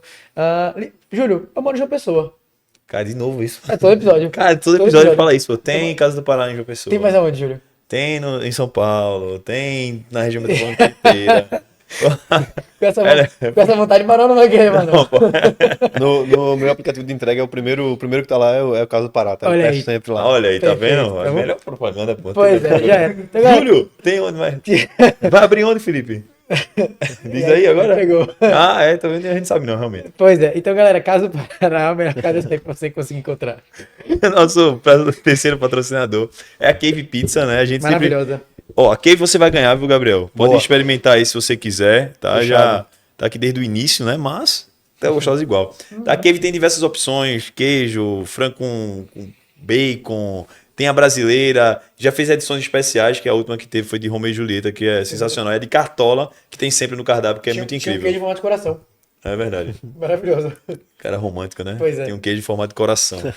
E também tem a opção de Cave Brownie e Cave Pão, tá? São várias opções saudáveis, feitos com ingredientes naturais. E aí é uma opção para você. Ah, quero comer uma pizza, mas não quero sair tanto da dieta. Vai lá e vai na Cave Pizza. Beleza, pessoal? Ótimo, né? Tá gostando aí, Felipe? Já provou o Cave? Não, provei não. Você vai ganhar duas aí para você, Boa. você e sua Obrigado. esposa e filha comerem mais Show tarde. de bola. Vamos lá, Gabriel. A gente falou bastante sobre a Unic, né? Sobre seu lado empresário. E você também falou sobre a sua vida de atleta, né? Que acredito eu que em algum momento se cruzou com a sua atual vida, que é de secretário de esporte, né? E aí são 3 pontos aí que eu queria saber. Primeiro, né? Essa tua vida de atleta, né? Porque tu falou que era um sonho teu e naturalmente também foi uma frustração que você teve que interromper, né? Eu acho que deve ter sido marcante e deve ter trazido também diversos aprendizados, né? E aí caiu nessa questão do secretário executivo de esporte, né? Que é uma coisa que eu descobri recentemente, que eu não sabia, e eu achei massa, porque Recife hoje, né, até o slogan, né, é a cidade do esporte. Então a gente vem recebendo nos últimos anos diversos eventos esportivos, né? E tanto é que não é propaganda, porque eu sempre fui do esporte, né? Mas eu acho que um dos únicos caras que eu vi que apoiam o esporte desde sempre, que é Felipe Carreiras, foi um cara que eu votei e sempre votei porque, mano, eu acho que esporte é vida, como você falou, movimento é vida, esporte muda vidas, principalmente das pessoas que não têm tanto acesso, não têm tanta condição. Todo mundo, Né? em algum grau, o esporte transforma a vida das pessoas, né? Exato. E aí eu queria saber como é que foi essa tua, tipo assim, obviamente, do início lá, né, da tua vida esportiva até chegar nesse secretário executivo de esporte. Boa. Vamos lá. Eu jogo futsal a vida toda, joguei futsal a vida toda. Eu tive acesso a muita coisa boa pelo esporte. Não venho de família com grana, então todo o dinheiro que eu ganhei para começar a empreender foi pelo futsal. Então eu digo que eu vivo da bola até hoje, porque a bola me fez conhecer outros países, a bola me fez conhecer outras culturas, a bola me fez aprender outros idiomas, a bola me deu meu primeiro dinheiro para empreender. E a bola me deu um bocado de cicatriz também que eu tenho. E... É história, né? tem história. Mas eu jogava a vida toda. Com 11 anos eu tive um tumor na coxa. Ao que tudo indicava era maligno. E aí, enfim, faz uma biópsia na coxa e tal. E não era maligno, era um tumor muscular. Mas não foi maligno, deu tudo certo. Me restou só a cicatriz. Mas deixou alguma sequela? Não, Voltou? zero. Não. Zero. Me deixou com medo a vida toda. Então, depois dos 11 anos, sempre que eu voltava, tava de férias, voltava a treinar, eu dizia pra minha mãe, isso eu lembro claramente, dizendo: mãe, é a mesma dor, eu tô sentindo, ia no médico, não era, porque tinha risco de voltar, Aham. e não voltou. Mas eu, por muito tempo, eu ficava dizendo, a sequela era na cabeça, né? E eu ficava pensando, meu sonho de ser jogador acabou aqui, não vou conseguir mais ser jogador. E aí, mas voltei a jogar, tal, eu jogava futebol de campo também na época, e aí minha mãe não deixou mais jogar futebol de campo, fiquei só no futsal. E com 19 ali para 20 anos eu recebi essa proposta para jogar na Itália. Jogar de quê? Jogar de quê? Eu joguei de fixo ou ala. Ah, mas... E aí eu recebi a proposta para jogar na Itália e fui, me naturalizei italiano, meu sobrenome é Perruzzi, né? Meu bisavô era italiano. E aí eu consegui tirar o passaporte italiano. E joguei lá durante 3 temporadas, na quarta foi que eu machuquei. E minha carreira foi interrompida. E quando foi interrompida, eu tinha uma contrato de 3 anos ainda lá assinado. E eu disse, poxa, eu era o primeiro a chegar, o último a sair do treino, dava 30 chutes com a perna direita, 30 chutes com a perna esquerda, sou canhoto. E eu acho que minha primeira temporada eu fiz mais gol de direita do que de esquerda. E o pessoal lá dizia que eu era um Tedesco travestido de brasiliano, que é um alemão vestido de brasileiro. E, velho, eu tava lá pra treinar. O pessoal dizia, bicho pirangueiro da porra, não gasta nada, não quer ir pra farra, não quer viajar. Velho, minhas férias voltar pro Brasil, guardar minha grana, eu entendi cedo que o viver da bola é efêmero. É hoje na manhã, tem lesão, tem uma temporada ruim, enfim, tem um bocado de coisa que pode dar errado. E eu juntava minha grana. E isso foi que quando eu machuquei super cedo, me deu a condição de empreender também. Mas eu era super focado e não entendia por que que aquela série de lesões estava acontecendo comigo.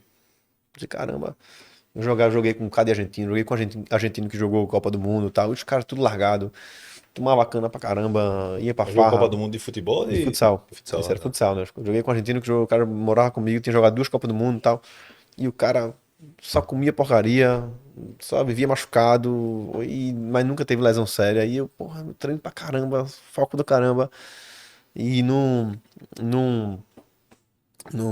tipo assim, tá consciente comigo por quê? Porque machucado não, machucado não.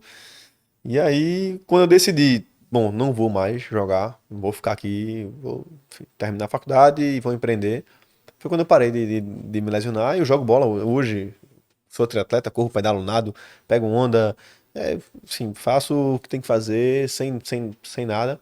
Naturalmente tem que cuidar ali, tem uma dorzinha ou outra, eventualmente, principalmente se eu não cuidar fizer meu reforço muscular semanalmente, mas não entendi por que estava acontecendo tudo aquilo comigo. E quando eu decidi parar e ficar aqui, é, as coisas da minha vida se clarearam. Eu entendi que de fato, por algum motivo, a gente não sabe qual, mas meu caminho não estava mais na Itália, mais estava aqui no Brasil. E depois, no olho do furacão, cara, eu chorava todo dia e ia pra faculdade, pra terminar a faculdade, eu contar essa história, porque o pessoal da educação dizia, pô, Gabriel, e aí, volta mais não, velho? Os caras não te querem mais não, quer romper o teu contrato? Eu disse, não, pô, vou ter que operar de novo. E contar essa história todo dia pra alguém diferente dentro do meio de educação física me machucava muito, mas também criava calo. E aí, foi quando eu disse, não, beleza, vou ficar aqui agora e tomei essa decisão várias oportunidades foram se abrindo para mim e eu entendi de alguma maneira que Deus queria ali que eu estivesse aqui. E aí entendi que era para estar perto do meu pai, que tem Parkinson, assistência a ele, para estar perto da minha sobrinha, para construir minha família, para impactar um monte de gente na Única através do movimento. E eu descobri um novo sonho, que era impactar a galera através do movimento, do exercício. E aí mergulhei de cabeça e fui. E sem deixar a prática esportiva de lado, naturalmente. Mas mergulhei de cabeça e fui. E foi massa, tá sendo massa essa jornada. Tô aqui até hoje. E estudando muito, muito sempre. O Felipe sabe disso, ele também se interessa pela área. O comportamento das pessoas. Por que é que mesmo sabendo dos benefícios do exercício físico, as pessoas continuam sem se exercitar? Então isso não é racional, não é razoável, inclusive, e quando você olhar para a ciência responde que é falta de tempo. Muita gente diz, falta de tempo. E falta de tempo nunca me satisfez. Falta de tempo é uma barreira percebida pela maioria das pessoas, não é uma barreira real. E tem estudos falando sobre isso também. E eu comecei a estudar muito sobre como transformar a vida das pessoas através do movimento, né? Como gerar mudança comportamental em saúde. E na ciência tem um livro muito legal chamado Mude ou Morra, de um cardiologista chamado Alan Deutschman. Esse cara, ele disse, pô, o cara fez uma cirurgia, colocou um stent, não consegue mais subir um lance de escada que sente dor no coração, não consegue ter uma relação sexual com a esposa que sente dor no peito, não consegue carregar o filho no colo que sente dor no peito, e esse cara continua sem se exercitar, comendo porcaria, às vezes nem toma remédio, porra. Sim, essa cultura do medo que o médico, ele enquanto cardiologista, residente de cardiologia, via, que o médico dizia, meu irmão, ou tu muda ou tu morre, não fazia sentido. Ele dizia, o que é que faz sentido para mudar comportamento de saúde? Ele começa a estudar grandes mudanças comportamentais na história e ele começa a achar respostas mais positivas. É, Toda mudança comportamental se dá a partir de novos relacionamentos. Então existe segundo Alan Deutschman, né? Relacionamento, repetição e reestruturação. Essas são as três chaves da mudança comportamental. E eu explico, relacionamento é quando você começa a se relacionar com uma pessoa. Por isso que o CrossFit gera tanta mudança comportamental em saúde, porque é relacionamento o tempo todo, mais do que a musculação, que é muito mais individual. Por isso que personal trainer faz mais sentido em mudança comportamental do que o cara treinar sozinho, porque é relacionamento, muito mais pelo relacionamento do que pelo treino. Por isso que grupo de corrida faz tanto sentido, porque é grupo de pessoas com a fé comum. Por isso que igreja deixa de roubar, de matar, de usar droga, porque é um grupo de pessoas com a fé comum se ajudando entre si, sem entrar no mérito da fé, ou da igreja em si. Por que que Alcoólicos Anônimos é um grupo de pessoas reunidas semanalmente, existe um padrinho, uma pessoa, porque a ciência comportamental aplicada é grupo de pessoas para mudar com a fé comum para mudar comportamento. Então esse cara entendeu que reunir grupo de pessoas fazia sentido. Depois que a gente se reúne, um grupo de pessoas com fé comum começa a fazer determinado hábito, a treinar, comer alpiste, sei lá, o que quer que seja, a gente entra no processo de repetição e aí o apoio mútuo entre si faz muito sentido. Então é relacionamento, repetição, e aí vem a reestruturação, é quando aquilo deixa de ser um esforço real e passa a ser uma coisa automática. Então, basicamente, a chave da mudança comportamental em saúde é relacionamento, repetição e reestruturação. Você se relaciona, repete aquele novo hábito, aquele novo comportamento com base em relacionamento e reestrutura seu pensamento para que aquilo se torne um hábito. Então, basicamente, esses três pilares eu acredito muito. E pensando muito nisso, eu sempre li e entendi que o poder público investe, em geral, muito mais em saúde corretiva do que em saúde preventiva, não investe em juntar pessoas. E aí,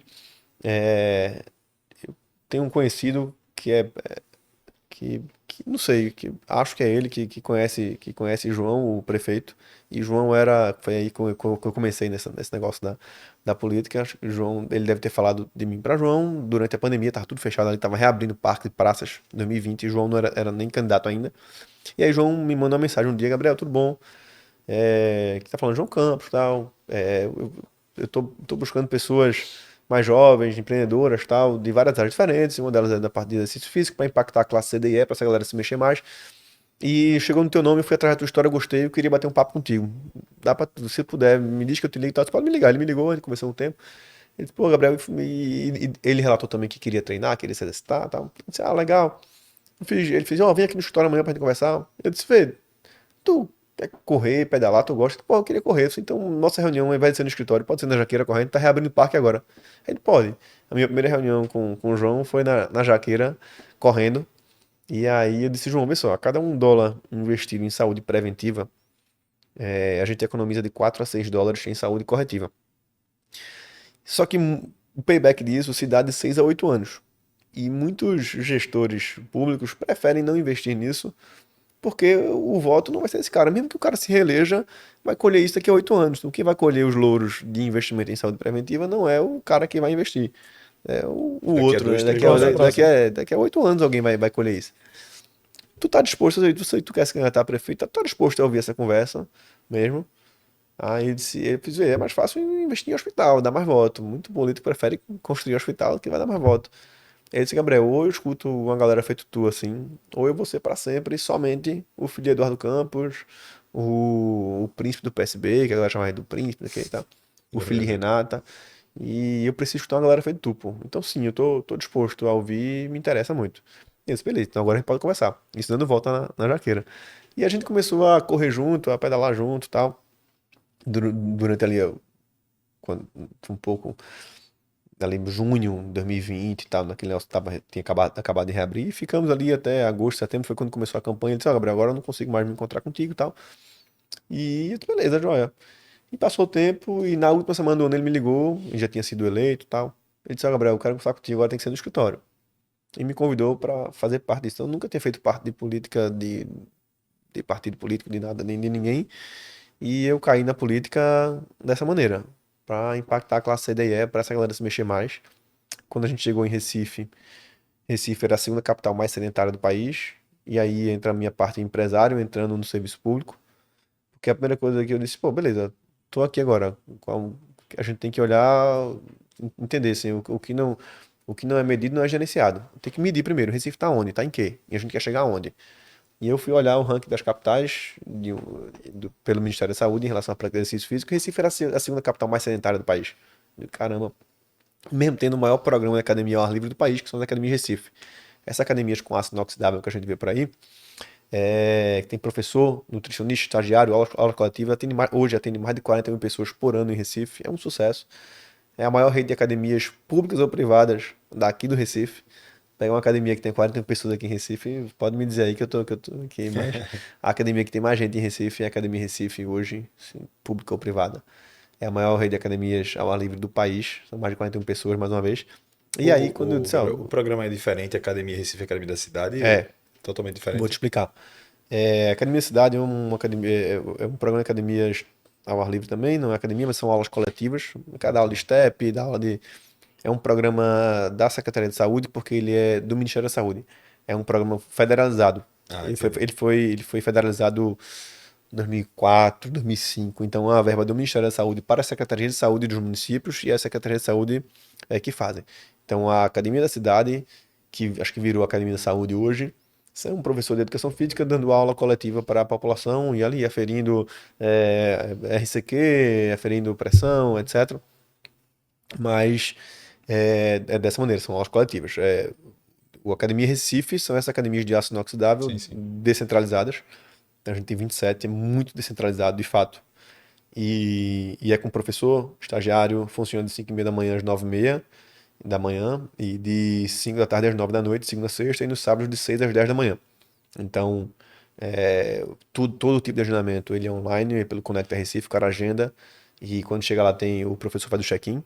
Então eu sei Nossa. se Felipe foi ou se Júlio faltou, e esse tipo de dado, e mais uma vez coincide com o meu projeto de mestrado lá, me dá a condição de saber quem tá indo, quem não tá indo, cruzar esses dados com a saúde, quem mais adoece, quem menos adoece. Vou dar um exemplo pra tu. Quando a gente chega, quando eu entrei lá, eu disse, beleza, Recife tá ruim na prática de exercício físico, mas quem mais consome SUS no país hoje são mulheres pretas e pardas acima de 30 anos e homens acima de 60. É como se o homem passasse a vida sem se cuidar e desse um prejuízo muito grande ao SUS acima de 60 anos. E a mulher acima de 30 anos, ela já começa a usar muito o SUS. E a gente, quando eu olhei para o perfil de usuários da Academia Recife, a gente tinha 64% do público homens de 18 a 29 anos. Eu disse, poxa, só Caramba, boyzinho. é. Eu disse, isso não faz sentido, vamos começar a trabalhar. Hoje a gente tem 53% das usuárias do programa Mulheres. Então esses 2 anos e meio são uma vitória silenciosa, que é muito mais interna de background do que para fora. Mas essa mudança de público com base em dados e como é que tu mudou isso, Gabriel? Se perguntar escolha de aulas. Eu incluí aulas coletivas, hoje eu tenho um dashboard aqui no meu celular, que eu sei, vou dar um exemplo, tá? Sei lá, do polo de o R7 tá com muito homem treinando e tal. Beleza, vamos botar uma aula de cross training, vamos botar uma aula de step ou aula de yoga, são as aulas que dão mais mulheres. Vamos botar a aula coletiva dessas 3 aulas coletivas aqui que a gente vai ter mais mulheres treinando lá. Então, eu tenho um índice de pessoas, de orientação sexual e etc. por polo, e eu consegui mudar o perfil disso, eu consigo aumentar o número de, de usuários assim. Então, isso foi uma das coisas. Você falou também aí dos grandes eventos esportivos, Recife Capital dos Esportes, etc. Sim, a cidade do esporte, vai ter agora o Sul-Americano de De vôlei vôlei, né? masculino e feminino. É uma vitória para cá. A gente teve ano passado a Copa América de Basquete, teve o Zé Finkel, teve o Troféu Brasil de Natação. Tudo isso deixa recall esportivo para a cidade. O que é isso? Se a gente olhar para grandes eventos esportivos, a gente tem dois grandes cases de sucesso. Barcelona 92, Olimpíada, e Londres 2012, Olimpíada. Essas duas Olimpíadas foram, quando a gente olha para a ciência, elas deixaram um legado esportivo para as cidades muito grande. Barcelona é uma antes e depois das Olimpíadas. Londres aumentou muito o índice de prática de exercício físico pós-Olimpíadas. Em ano olímpico aumenta o índice de prática de exercício físico no mundo todo, depois cai. Mas se a cidade sede for inteligente, você consegue aproveitar esse recall. Então, quando a gente faz um grande evento esportivo aqui, a gente tem aumento da procura das escolinhas e a gente tem aumento de crianças praticando exercício físico. E fora, quando a gente investe num grande evento esportivo, a gente tem o retorno financeiro de rede hoteleira, empregos diretos e indiretos, e Sim. etc., o retorno econômico disso. Mas o recall esportivo de grandes eventos, ele faz muito sentido. Então, juntando essa minha história aí de atleta até minha trajetória passando pela Unic, etc., até chegar aí a secretário executivo de esporte, é mais ou menos isso, mas o tempo todo eu nunca deixei de me exercitar, nunca deixei de aprender novos esportes e nunca deixei, principalmente, de estar usando a ciência a meu favor para a gente estar estudando e entendendo para onde é que a gente vai. Gabriel, e sempre que a gente olha, por exemplo, um posto que naquele momento é um posto que está acima de nós em algum sentido, por exemplo, quando você, como empresário, falou assim, cara, o secretário de esporte ele tem um poder X, né, que na época você não tinha e você Uhum, passa a ter. Você fala assim, ah, pô, eu acho que o cara que era o secretário de uhum, esporte na época poderia fazer tal coisa, porque uhum. você, como parte ativa, né, de ideias desse movimento, fala, pô, o cara poderia fazer tal coisa, poderia acionar tal jeito. E agora, como o atual secretário executivo de esporte, existe alguma ideia que você fala assim, cara, essa ideia que eu tinha na prática, às vezes não é mais difícil de aplicar, né? Porque a gente teve muito essa conversa quando a gente pensa, por exemplo, no professor que não é dono, né? E ele fala assim, pô, na minha academia, a Unic poderia ter tal Boa coisa, tal coisa, pergunta. tal coisa, tal coisa, tal coisa, mas quando o cara senta a bunda na cadeira do dono, fala assim, realmente não é tão fácil de aplicar. Eu vou contar uma que eu tentei bater na trave e eu gostaria muito de ter um médico atendendo o posto de saúde fosse perto das academias. Uma coisa é quando o cara vai lá no posto de saúde e o médico diz, ó, tu tá hipertenso, tem que tomar essa medicação, tá diabético e tu tem que ir treinar. Outra coisa é quando o médico atende no ambiente de prática de exercício físico. Só o fato do médico atender no ambiente de prática de exercício físico, você aumenta a frequência do aluno lá. Eu tentei isso não consegui, mas é uma batalha que eu posso conseguir ainda. Essa era uma das coisas, pô, por que que não bota o médico para atender? Aumenta o engajamento, porque se o médico disser, Júlio, vai treinar. Aqui, ó, só que tudo, beleza, eu vou. Aumenta muito o potencial de ação desse cara se o médico estiver no ambiente de exercício físico. Então, Faz total.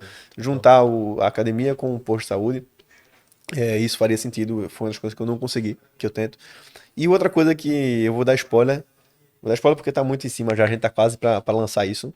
É, a gente tá lançando, e mais uma vez, foi o meu projeto de mestrado, meu pré-projeto, foi assim que eu passei do mestrado, lá na Federal. É um projeto de gamificação do exercício físico. Esse projeto eu falei para o prefeito aí antes, nessas conversas correndo da Jaqueira, eu contei para ele essa história, e ele disse que legal, vamos fazer isso e tal.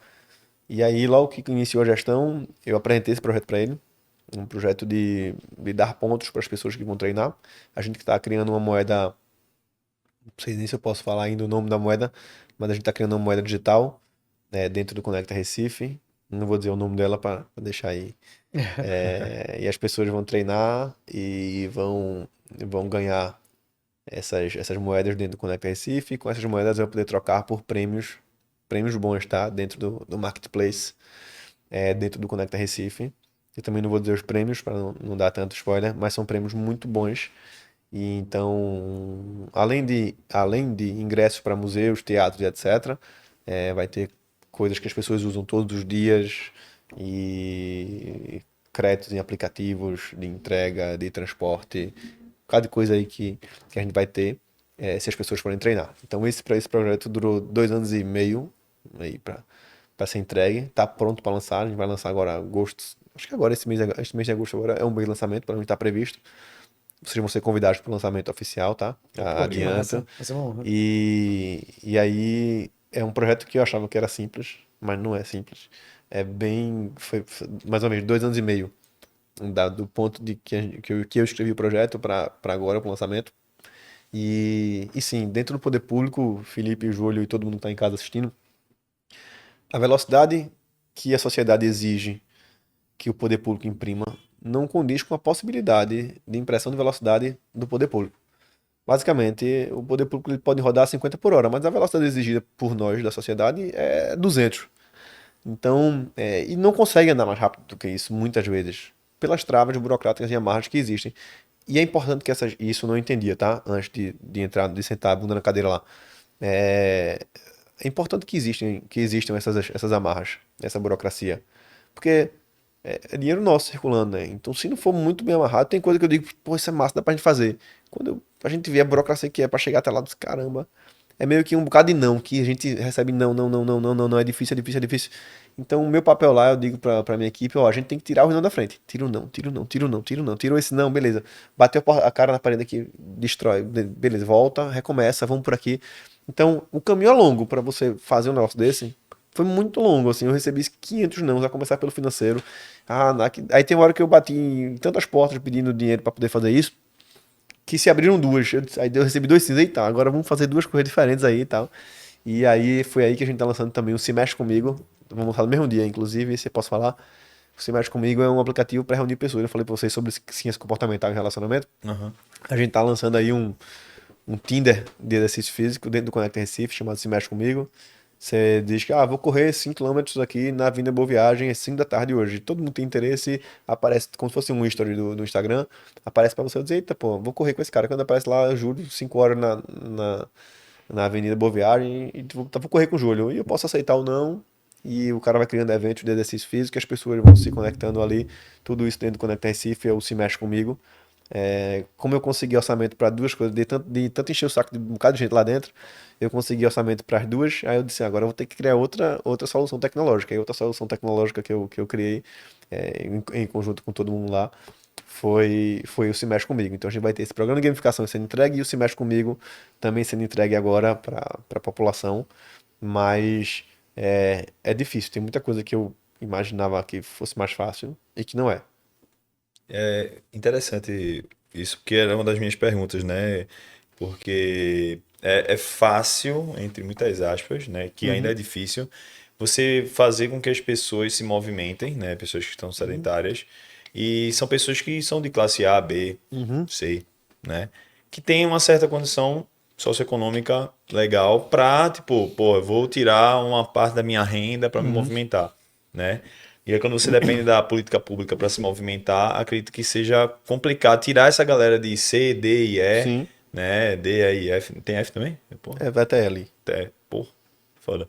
E aí, pô, quando a gente tava conversando com Bruna, que é uma nutricionista, que ela faz um trabalho social massa, e eu tinha lido sobre essa questão, por exemplo, da fome oculta, Uhum, né? Que é, tipo assim, as pessoas que são desnutridas, mas não são, tipo, magras. São sim, gordas, sabe? Só não têm os nutrientes sim. necessários, né? Acredito que, tipo, a prática Mas pública. nunca tinha ouvido sobre fome oculta, não. Pronto, tipo, fome oculta é tipo assim, porque foi uma dúvida que eu tinha, porque a gente associa a pessoa que tem fome, que é desnutrida, África, ou a Sim. pessoa que está esquelética. Mas assim, não, existe um termo chamado fome oculta, que é Uhum. justamente a galera de comunidade que não tem dinheiro para se alimentar e se alimenta com biscoito, maisena, Salsicha, não sei o sim. quê, e aí é um déficit absurdo de nutrientes, mas Sim. eles são obesos. Entendeu? Então, tipo assim, digamos que foi Uhum. isso que ela falou que era o termo que eles utilizam, né, na nutrição.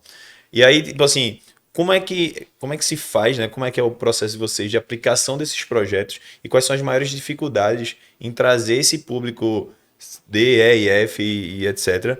para a prática de atividade física? Porque eu sei, pô, bicho, é massa você falar para Gabriel se movimentar, Gabriel que é empresário e tudo mais, sabe que ele Uhum. precisa se movimentar. E ele pode acordar mais cedo, 5 horas da manhã, fazer o seu treininho. Mas para Joãozinho aqui A que desculpa dele é tempo, né? exato. Que Uhum. para uma desculpa é tempo de fato e para outro não chega nem Pode perto ser disso. esse tempo também, mas pode ser tempo, dinheiro, enfim, todo esse rolê. Veja, de cara, assim, Júlio, a gente tem um problema gigante, principalmente nas mulheres. Falei que mulher consome muito SUS, adoece mais, hipertensão. Se a gente pegar os índices de hipertensão, diabetes, tudo mulher tá liderando. Sedentarismo. E aqui em Recife, tá? E aí, porque veja, a mulher, além do trabalho que ela tem, ela vai ter o trabalho em casa, que ela trabalha muito mais do que um homem, por uma sociedade machista, e culturalmente, enfim, historicamente assim.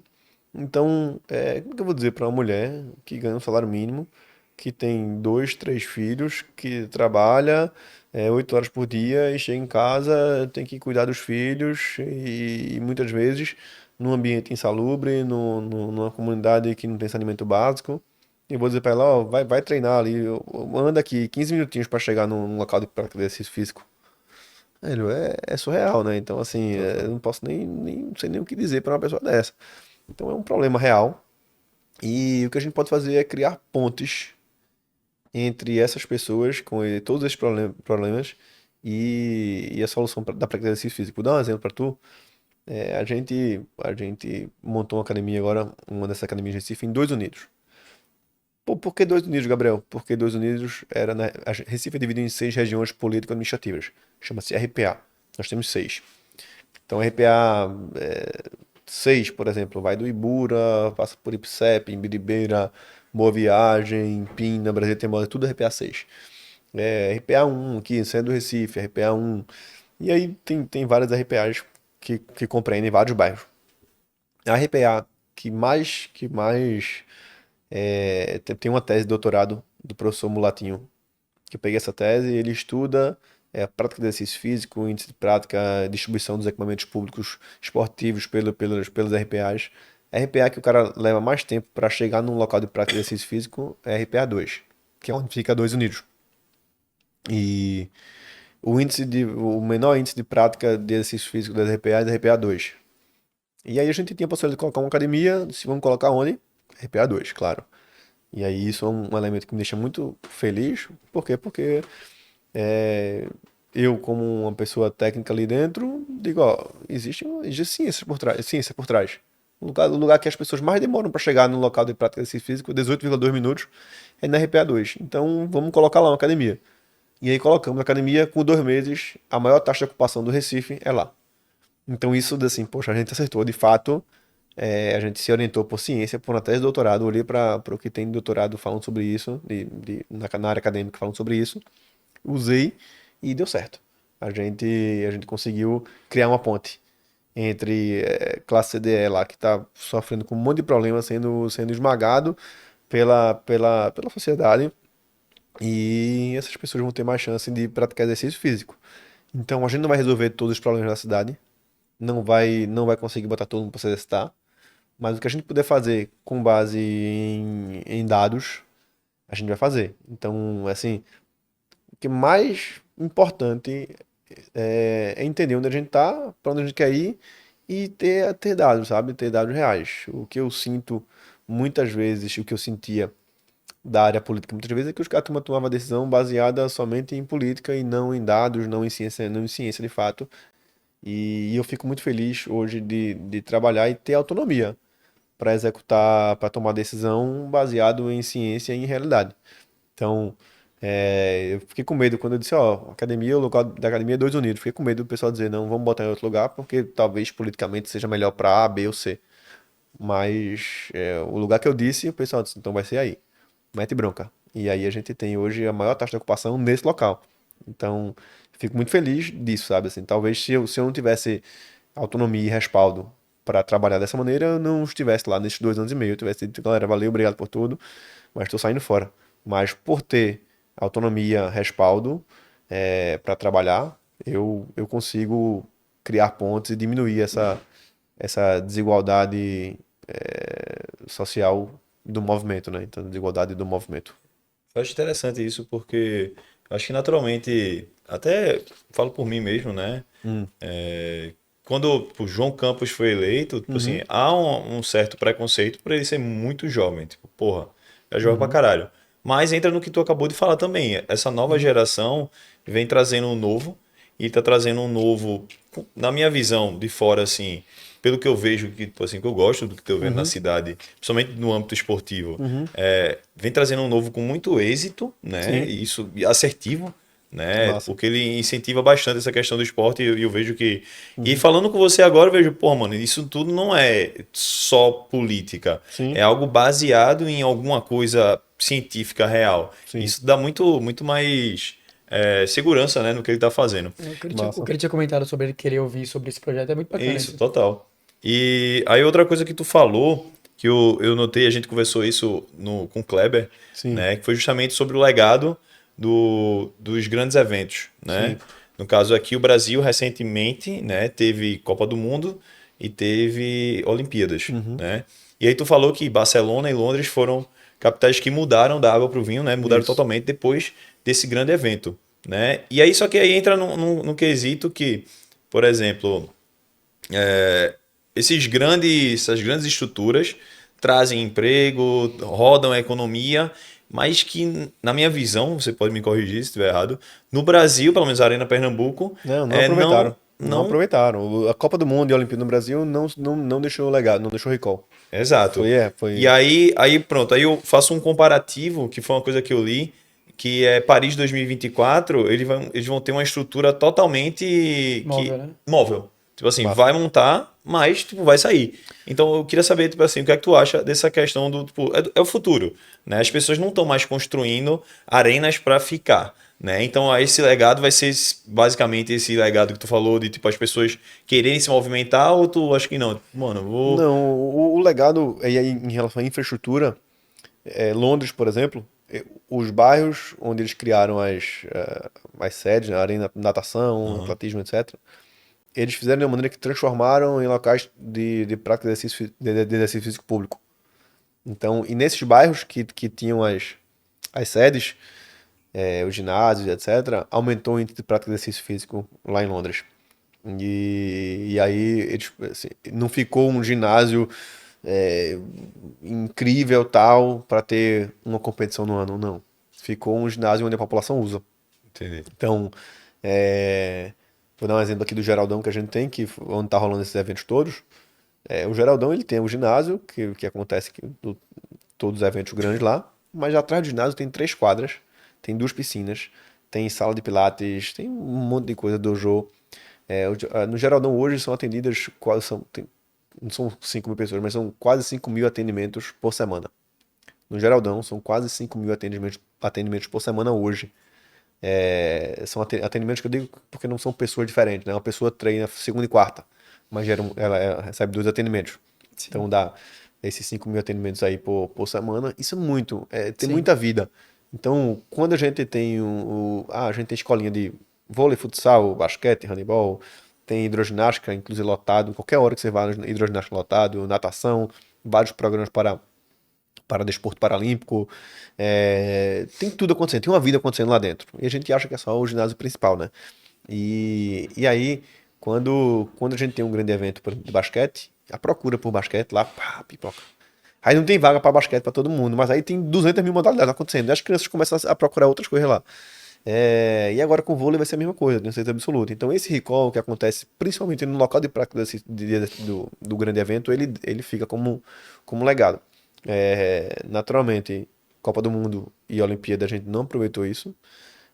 Assim como Pequim, por exemplo, vários dos equipamentos viraram elefante branco, estão se deteriorando, sendo destruídos. E mas dentro do Recife hoje, com estruturas como o Geraldão, como o Santos Dumont, que pertence ao governo do estado, são equipamentos esportivos que eles funcionam para grandes eventos, mas que eles têm prática contínua de exercício físico ali dentro. Então, esse é o segredo, é ter um equipamento híbrido, que ele funcione para um grande evento, mas que ele funcione também para a população utilizar de maneira gratuita. Ô, Gabriel, e você acredita que, por exemplo, pegar a arena? A arena, ela é muito longe, né, entre aspas.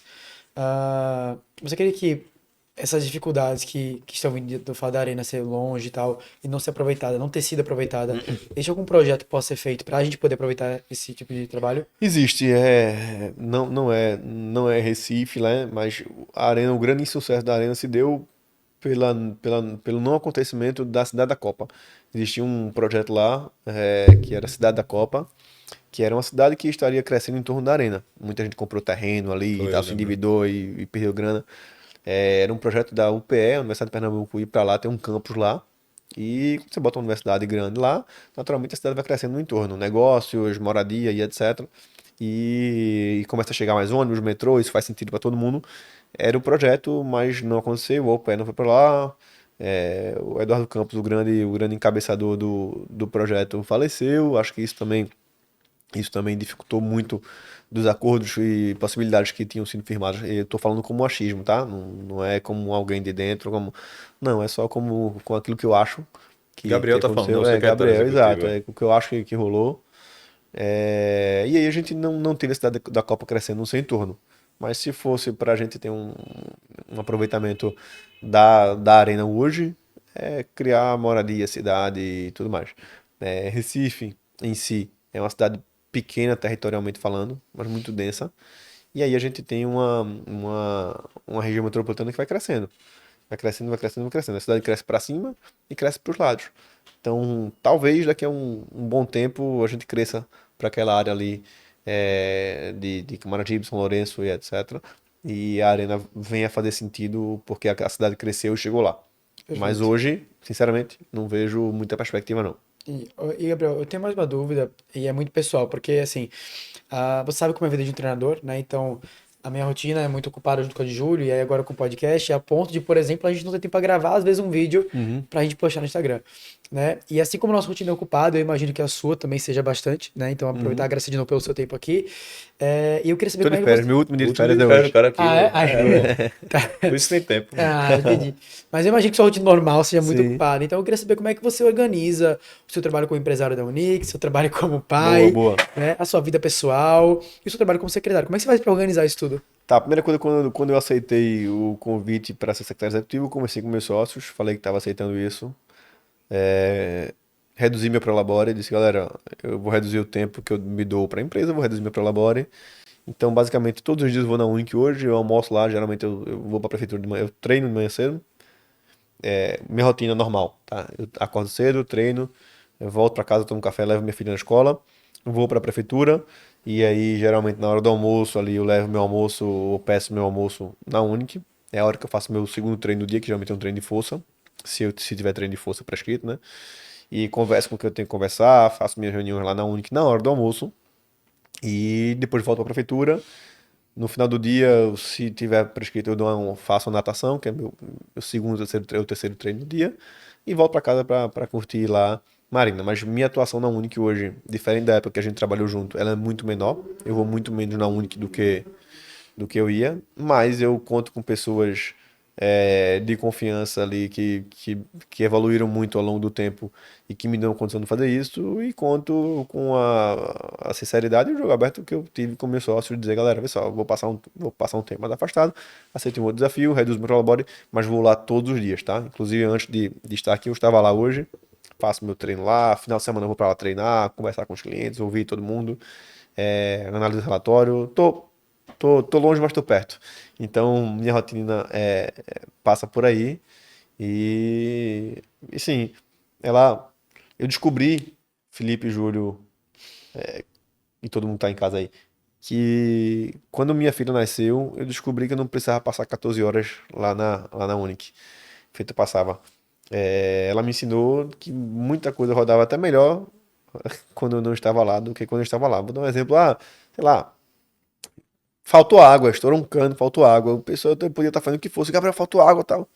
E depois que minha filha nasceu, que eu passei a ir a estar lá menos tempo, faltou água. O gerente, o supervisor, alguém resolvia e não, Como sabe que agora não tem mais você ali presente, fala assim, então vou ter que resolver a bronca. isso. Então eu terminei melhorando a capacidade de tomar a decisão da minha equipe, a liderança da minha equipe, quando eu me afastei um pouco, e isso me ajudou muito na rotina que eu tenho hoje. E é legal porque acho que todos os livros que eu li de gestão empresarial fala que o maior erro do empresário é virar refém da própria empresa, Isso. né? É engraçado como todo mundo colabora com isso, é uma coisa também que é difícil botar em prática.